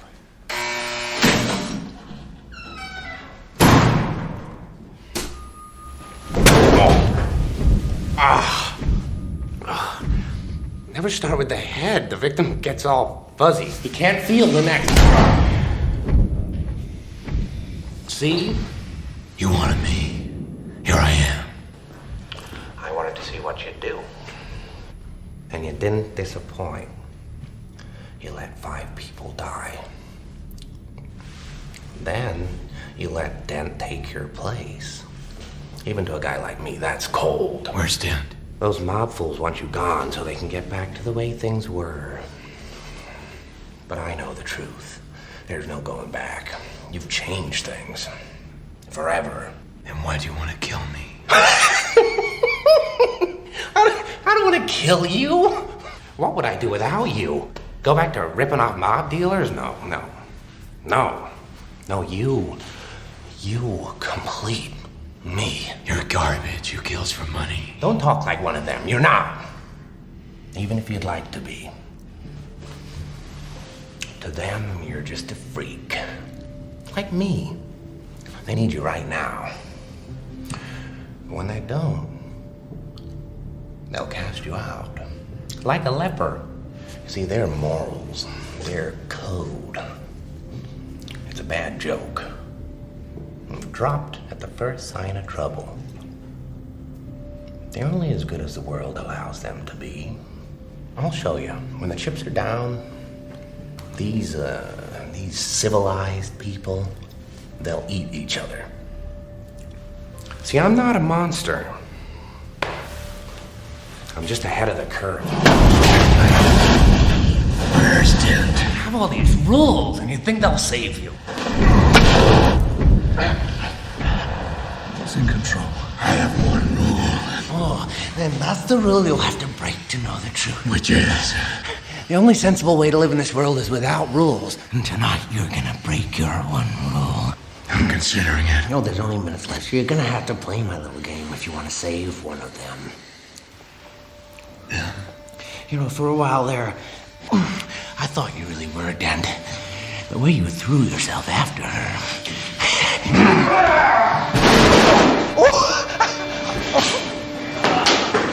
Look at you go!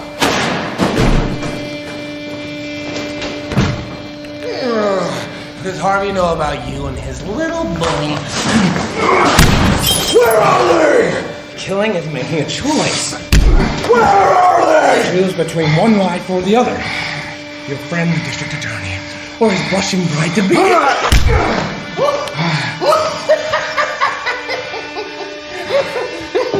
You have nothing. Nothing to threaten me with. Nothing to do with all your strength. Don't worry, I'm gonna tell you where they are. Both of them. And that's the point. You'll have to choose. He's at 250 52nd Street, and she's on Avenue X. That's just it. Which one you going after? Rachel. All right, Brandon, last one. Bring us home.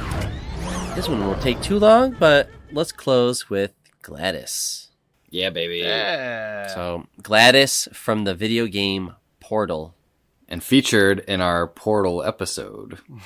If you don't know what this is, it's a little game by a company called Valve, and the game is called Portal. And it's a puzzle game. It's a first-person puzzle game, and you use a portal gun.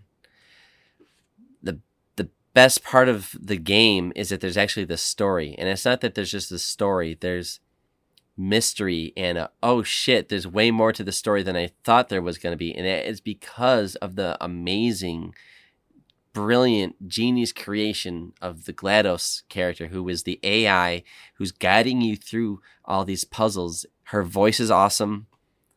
She's funny. She's quirky. You're introduced. You're thinking she's here to help. It's the reveal over time, yeah. You always know something's not quite right. It starts out seemingly routine, and then as the game progresses, it gets more and more like you hear GLaDOS glitching and all this stuff, and things take a sudden swing, kind of midway through the game, and GLaDOS kind of reveals herself, and her true, intentions with the whole testing program. Just loved the villain. Just loved her. Like even though I'm playing the game and I know she's starting to fuck with me and all that stuff, I enjoyed her. Like, she was just funny and charming and different. And that's not easy to pull off. It's especially in video games, And what's even more is she's for 90% of the game, she's just a voice. We don't even see her until the very end, The very end, yeah. And then when it's revealed what she looks like and everything, I think that's a really strong reveal. I love when they save the villain or the monster, they don't show it right away.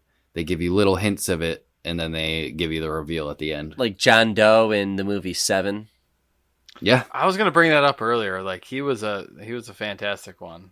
He only makes a couple appearances in that movie, and they're extremely subtle. Extremely subtle. There's only 2 brief moments you see him, but at the very end, he reveals himself. Yeah, dude, I know, and he's got the some reveals. shit to say. Yeah. That one day we'll talk about that movie. But I don't know, Dave. What do you think about my choice of GLaDOS out of all the villains in video games? It's the interaction you have with her and the back and forth you have with her that kind of I don't know. It's an AI, and it's kind of crazy. So is it her? Is it the program glitching out? Whatever, but. I mean, she's got the one line after she tries to put you in the incinerator, where it's "Hey, remember when I tried to melt you before? That was really funny." Blah blah blah, and she it's the self-awareness. You can tell that there's no emotion behind the voice, which is creepy but awesome at the same time. I don't know. I think it's pure evil. It's definitely I found evil or emotionless. I don't know. Right. Yeah, I found it was a little bit harder to find from video games because, a lot of the villains from video games are one note. You got your Bowsers, your Ganondorfs, or all that stuff. But I tried to find some that were a little bit more complex. And I think GLaDOS is a good pick because, you could argue that she's one note, but there's a subtlety and complexity to her. And to her. You haven't played the second one, but they kind of flip it around a little bit. Somebody already said that, Weasley. I need to fucking play the second one. Yeah, in the second one, you befriend her, and it's just awesome, and that's so cool. It's so good. Portal 2 deserves its own conversation on the show because it's that fucking good. Listen, if you love Portal, please go listen to our Portal episode. Yeah, that was a fun one. After this, hint, hint, wink, wink. GLaDOS joined us for that one. Thanks. Your business is appreciated. Hello, and again, welcome to the Aperture Science Computer Aided Enrichment Center. We hope your brief detention in the relaxation vault has been a pleasant one. Your specimen has been processed, and we are now ready to begin the test proper. Before we start, however, keep in mind that although fun and learning are the primary goals of all enrichment center activities, serious injuries may occur.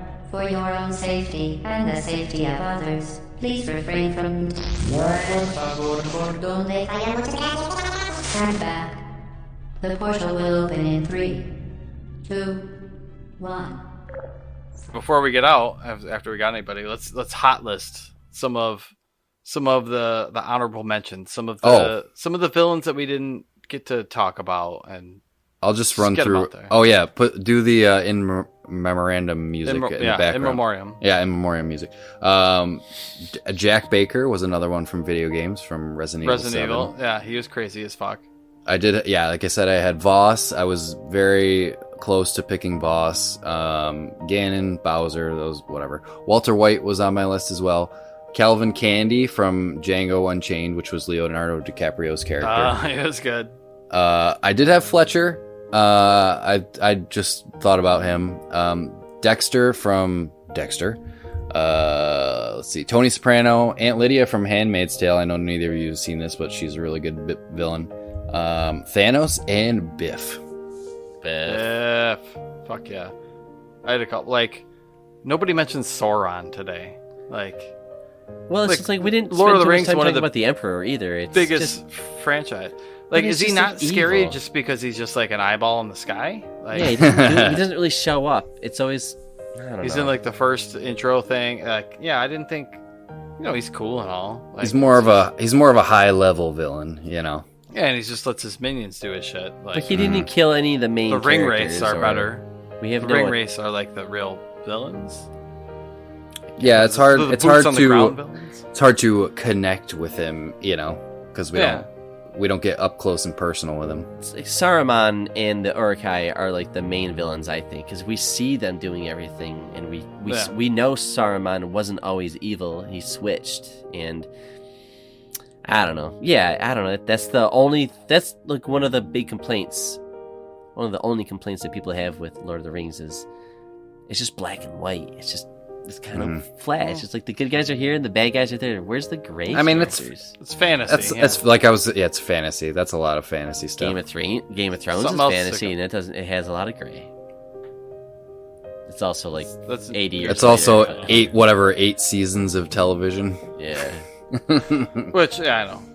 That's cool. But I thought my only other complaint was that Sauron and Saruman's names are too close together. Whoever fucking decided They that. are very George similar. R. Come on. Or not George R. Robert Tolkien. Check out these two that we didn't even touch on. What was his name? Cyclone from Incredibles. Yep. Dude, I yeah. What the fuck was his name? The hero created him to be the bad guy because like he wanted to be Syndrome. I'm sorry, Syndrome. Syndrome. Yeah, I was thinking about that. I'm like, Dude, what? he is legitimately a good villain. Yeah. So I thought that was really cool. And then the other one I have is Pennywise. He's a creature. He's a monster, but it's horror though. Well, this is still, what I was. He does take a human form, and he is fucking scary as shit in certain Pure scenes. evil. Yeah. This was what I was thinking because I was like, oh, Terminator, no brainer. But like Terminator in the original movie, he's more of like a horror movie monster. Cool isn't that cool how they do that? Because he just has he's his the hero. Yeah, he I just love has his. that. He has his directive like to kill Sarah Connor, and that's all he's programmed to do. So he's not really like acting on his own volition. So. Sure, yeah. T-1000 was a great fucking villain though too. T-1000 was. He's got that absolutely that walk to him. I mean, he's just marching he's at you. just cool. He's got a cool design. Unstoppable. Yeah, yep, unstoppable force. From video games, Shao Kahn from Mortal Kombat. Awesome bad guy. Just because he's just like giant. He looks cool as hell. He's overpowered Yeah, and he just beats the shit out of everybody. I don't know. I always liked him. From the new Superman movies, the General Zod. I don't know who played him, but I thought he had a good performance where he was, I don't know, he was pro Kryptonian. But that was a really good one. Old school pull right here. Bloodsport. Chong Li the young guy at the Bloodsport that fights Rod Van Dam. Oh my god, you guys. I mean, I saw that movie like forever ago, so I don't know the character names. You know, you can tell he's like, you know, it's Bloodsport. You know, it's just a karate movie, but like talking about the Asian guy killing the white guy scene. Yeah, and he's like looking at him in the crowd when he stomps on his neck. Like, it doesn't kill him, but you know, he hurts him pretty bad. But Denzel Washington in Training Day. Yes, very good one. I haven't seen Training Day in a long time, but it's very good. Such a fantastic performance, but like he's got that charisma to him where, like, you know, like he's just one of the guys, but the more you get to see with him, the more you see he's just a complete fucking dirtbag. Mm-hmm. He's just doing some nasty shit. But I wouldn't have blamed anyone if they picked Agent Smith, because also fantastic villain. He definitely came to mind. There. Mm-hmm. I threw Negan from Walking Dead on my list because he's one of those ones where like you learn more of his backstory and you realize that he's had his own trauma and blah blah blah, but he's like that cold-blooded, ruthless. He's got a ruthlessness to him. I feel like the governor too is even more like, you don't really sympathize much with the governor. He's got an eye patch. You don't trust anybody with a fucking eye patch. That's rule number one. Last one, Shredder from Teenage Mutant Ninja Turtles. Ooh, good Shredder is a fantastic villain. So why is he evil? Why is he a villain? Cool. Well, first off, he looks cool. He does look cool. He's got a cool nickname. He's got razor blades and sharp shit all over him. He looks like a badass. But it's like everybody stay away from me because I might cut you. Sorry. Yeah, and he wears a cape in the movie. Like, who wears a cape with like all the sharp shit all over like a purple cape? You're silly. But it's that Oroko Saki and I forget the other guy's name, but it's like that Splinter's master and, you know, that whole thing. Like, I mean, that's how it originated, but he's a crime syndicate, crime lord, so it's easy to pin him as a bad guy. He's giving kids cigarettes, man. Oh, that's not cool. Gotta get this guy off the streets. Ugh. I was going to pick.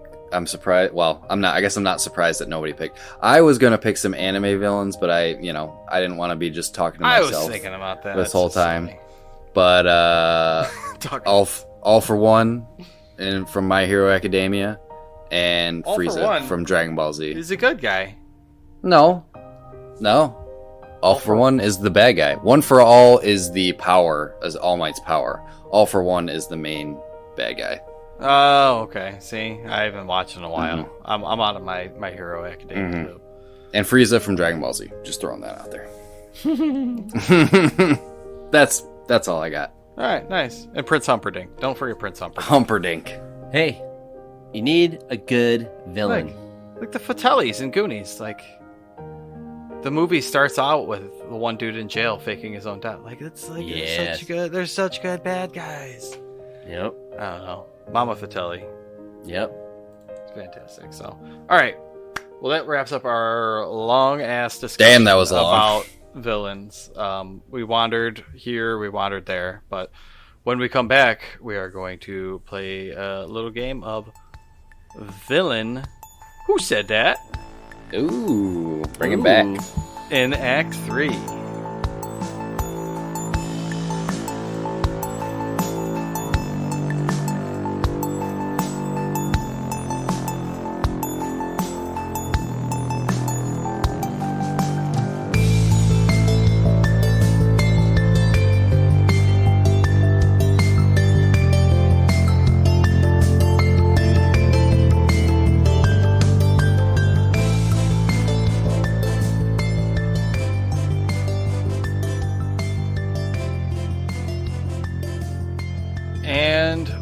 Are back for Act 3.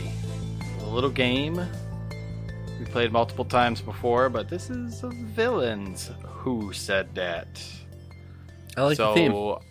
Yeah, I'll run through some quotes. You guys will have to shout out your name if you think you know it, and okay. If you don't guess it, we'll give the other person a shot, and go from there. I've got 9 here, so we should have a nice even odd break. So, I'll go into the very first one. First one.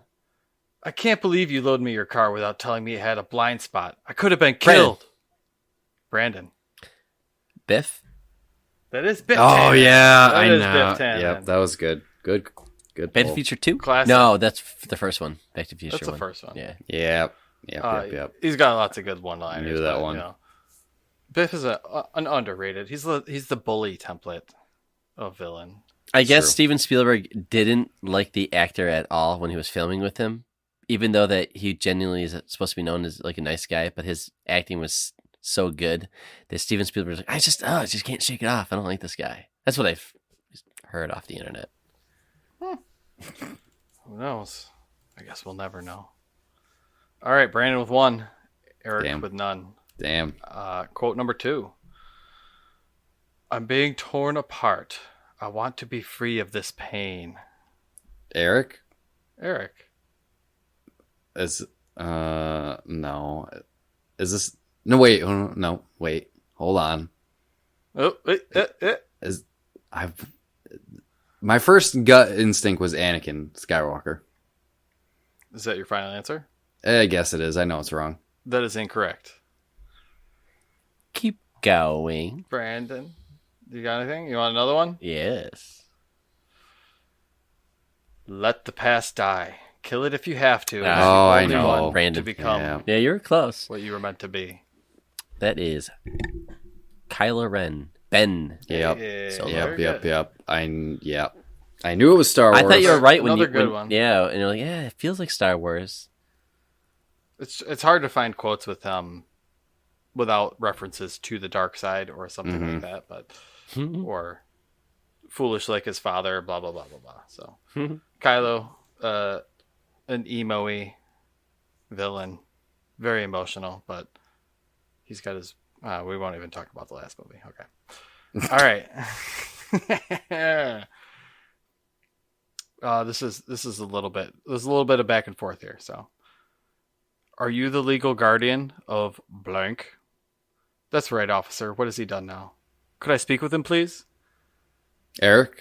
You could if he was here. Yep. Eric. This is T1000. This is the T1000. Yes. Yep. I was trying to find the conversation when he had on the phone. That's the one I always think of. That's a good one. Where he plays it after he murders stabs the parents. thing right What's through the name milk. of your dog? Yeah. Oh. Yeah. He Yeah. is a fantastic villain. So, Brandon with 2 and Eric with 1. Quote number 4. You must always meddle, looking for trouble where none exists. Ooh. Quote number 2. The hour is later than you think. No.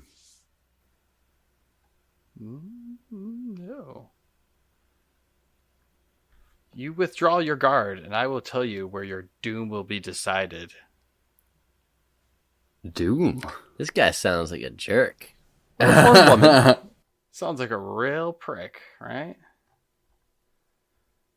You have elected the way of pain. Nothing so far for me either. Yeah, okay. Oh boy. A new power is rising. Brandon. Yes. Magneto. This is not Magneto. Hmm. All right, Eric, I'll give you another one here. My name is. It feels like what I need at this point. Save your pity and your mercy. I have no use for it. Sounds like a fucking video familiar. game villain. Maybe it is. I have nothing coming to mind. Do you mind reading all those back? Can you do that? There is, you withdraw your guard, and I will tell you where your doom will be decided. A new power is rising. You have elected the way of pain. The hour is later than you think. You must always meddle, looking for trouble where none exists. This sounds familiar, but I can't place it. Gibbets and crows, dotard, what do you want? Blank. Let me guess. The key to Ah! Orthanic, or perhaps the key to Brandur itself. Can I? Oh. Yeah, go ahead. Well, I don't know. I was Go going to ahead. say, is this Hades? But Nope. that last thing, no, I don't know. Wait, read that one again. Gibbets and crows, dotard, what do you want? Blank. Let me guess. The key to Orthanic, or perhaps the keys of Brandur itself, along with the crowns of the 7 kings and the rods of the 5 wizards. What? All right, can I take a guess again? Is this the Lord of the Rings? Yeah. Or fucking 5 what is wizards, this? right? Isn't it Lord of the Rings? It is. Who is it? Eric, you guess, because I've been guessing like a madman over here. I don't fucking know. I don't know. You guess. My guess. I don't know. My guess. It's Saruman. Saruman the Wise is correct. Okay. Wow. Yeah. Wow. It's a great. It's a, Nope. like I we love said, Lord of the he's Rings, but I did not know He's the any. main bad guy. Well, that's his. It's all his condescending comments to Gandalf, and Sorry, I would a lot have of got them that. are. A lot of them are trying to, cut out the Gandalf quotes really in there, but that is a classic, Eric. I'm sorry. I haven't seen Lord of the Rings in over 10 years, probably. Let's go with this one. No, I'm afraid not. But you have me at a loss. You know my name, but who are you? Just another American who saw too many movies Brandon. as a child? Yes. That's Hans Gruber. Hans Gruber. It's the Oh, Hans. damn it. Man, I'm getting killed. All right. Question number. This is number 6. We're at Brandon with 4, Eric with uno. Measly 1. Quote for here. I enjoy it. You take you. Oh, sorry. I can't even read this word. Take you a steps to purer things. Kill them swiftly, if you will, but do it, for no doubt you are a killer. Oh blank, still whining. Have you heard enough? I've had to listen to you for centuries. Don't worry, I'm going to give you the gift I've never... Oh man, Brandon. Yeah. I don't know his name, but was it Tom Cruise in Interview with the Vampire Slayer? It is. The Vampire Lestat. Lestat. God damn. Yeah, that Do you last still part. want death, or have you tasted it enough? Oh yeah. And he's a weird villain because he is kind of the bad, like he is the antagonist. I guess they're both vampires, so they're both murderers, I guess. But all right, well, congratulations, Brandon. Would you guys like any more? I'll take one more. You want some more medicine?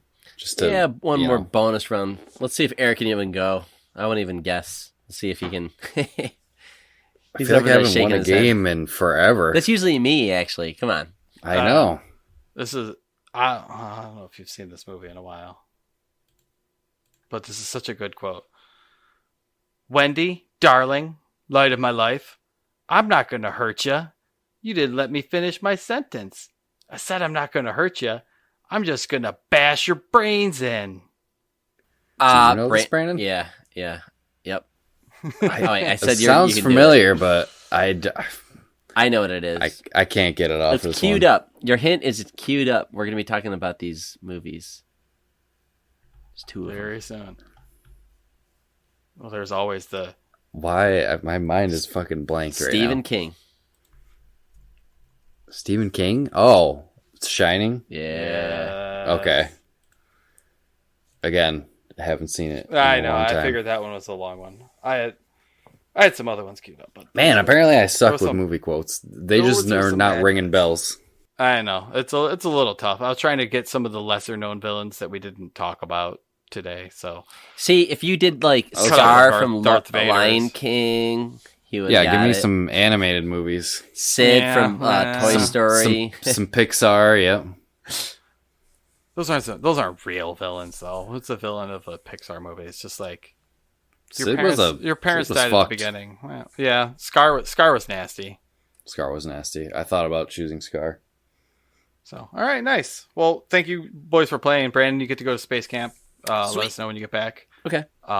Thank you for serving my ass to me on a platter. Yeah, no problem.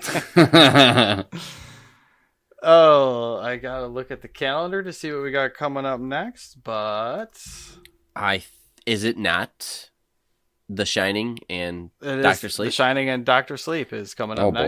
Oh boy. Okay.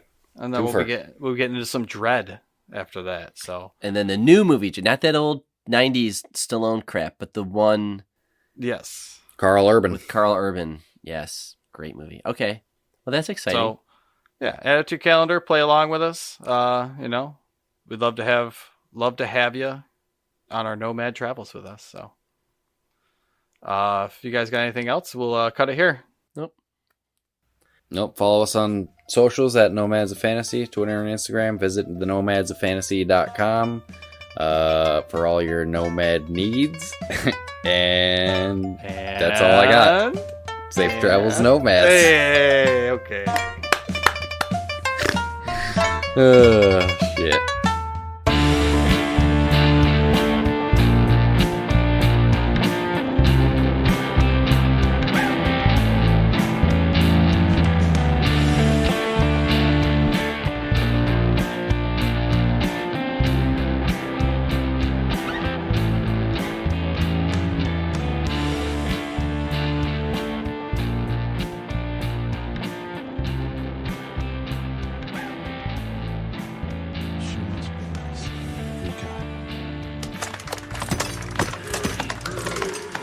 Nice share, Ralph. As fellow bad guys, we've all felt what you're feeling, and we've come to terms with it. Really? Right here. I'm Zangief. I'm bad guy. Hi, Zangief. Hi, Zangief. I relate to you, Ralph. When I hit bottom, I was crushing man's skull like sparrow egg between my thighs. And I think, why do you have to be so bad, Zangief? Why can't you be more like good guy? Then I have moment of clarity. If Zangief is good guy, who'll crush man's skull like sparrow's egg between thighs? And I say, Zangief, you are bad guy. But this does not mean you're bad guy. Right. I'm sorry. You lost me there. Zombie, bad guy. Hi, Zombie. Zangief saying labels not make you happy. Good, bad. You must love you. Yeah, inside here. Yeah. Oh, okay. Oh, all right. I get you. Watch out. It's dripping. Question, Ralph. We've been asking you to Baddanon for years now, and tonight you finally show up. Why is that? I don't know. I just felt like coming. I mean, I suppose it has something to do with the fact that, today is the 30th anniversary of my game. Happy anniversary, Ralph. Thanks, Satan. It's 13, actually. Got it. But here's the thing. I don't want to be the bad guy anymore. You can't mess with the program, Ralph. You're not going turbo, are you? Turbo?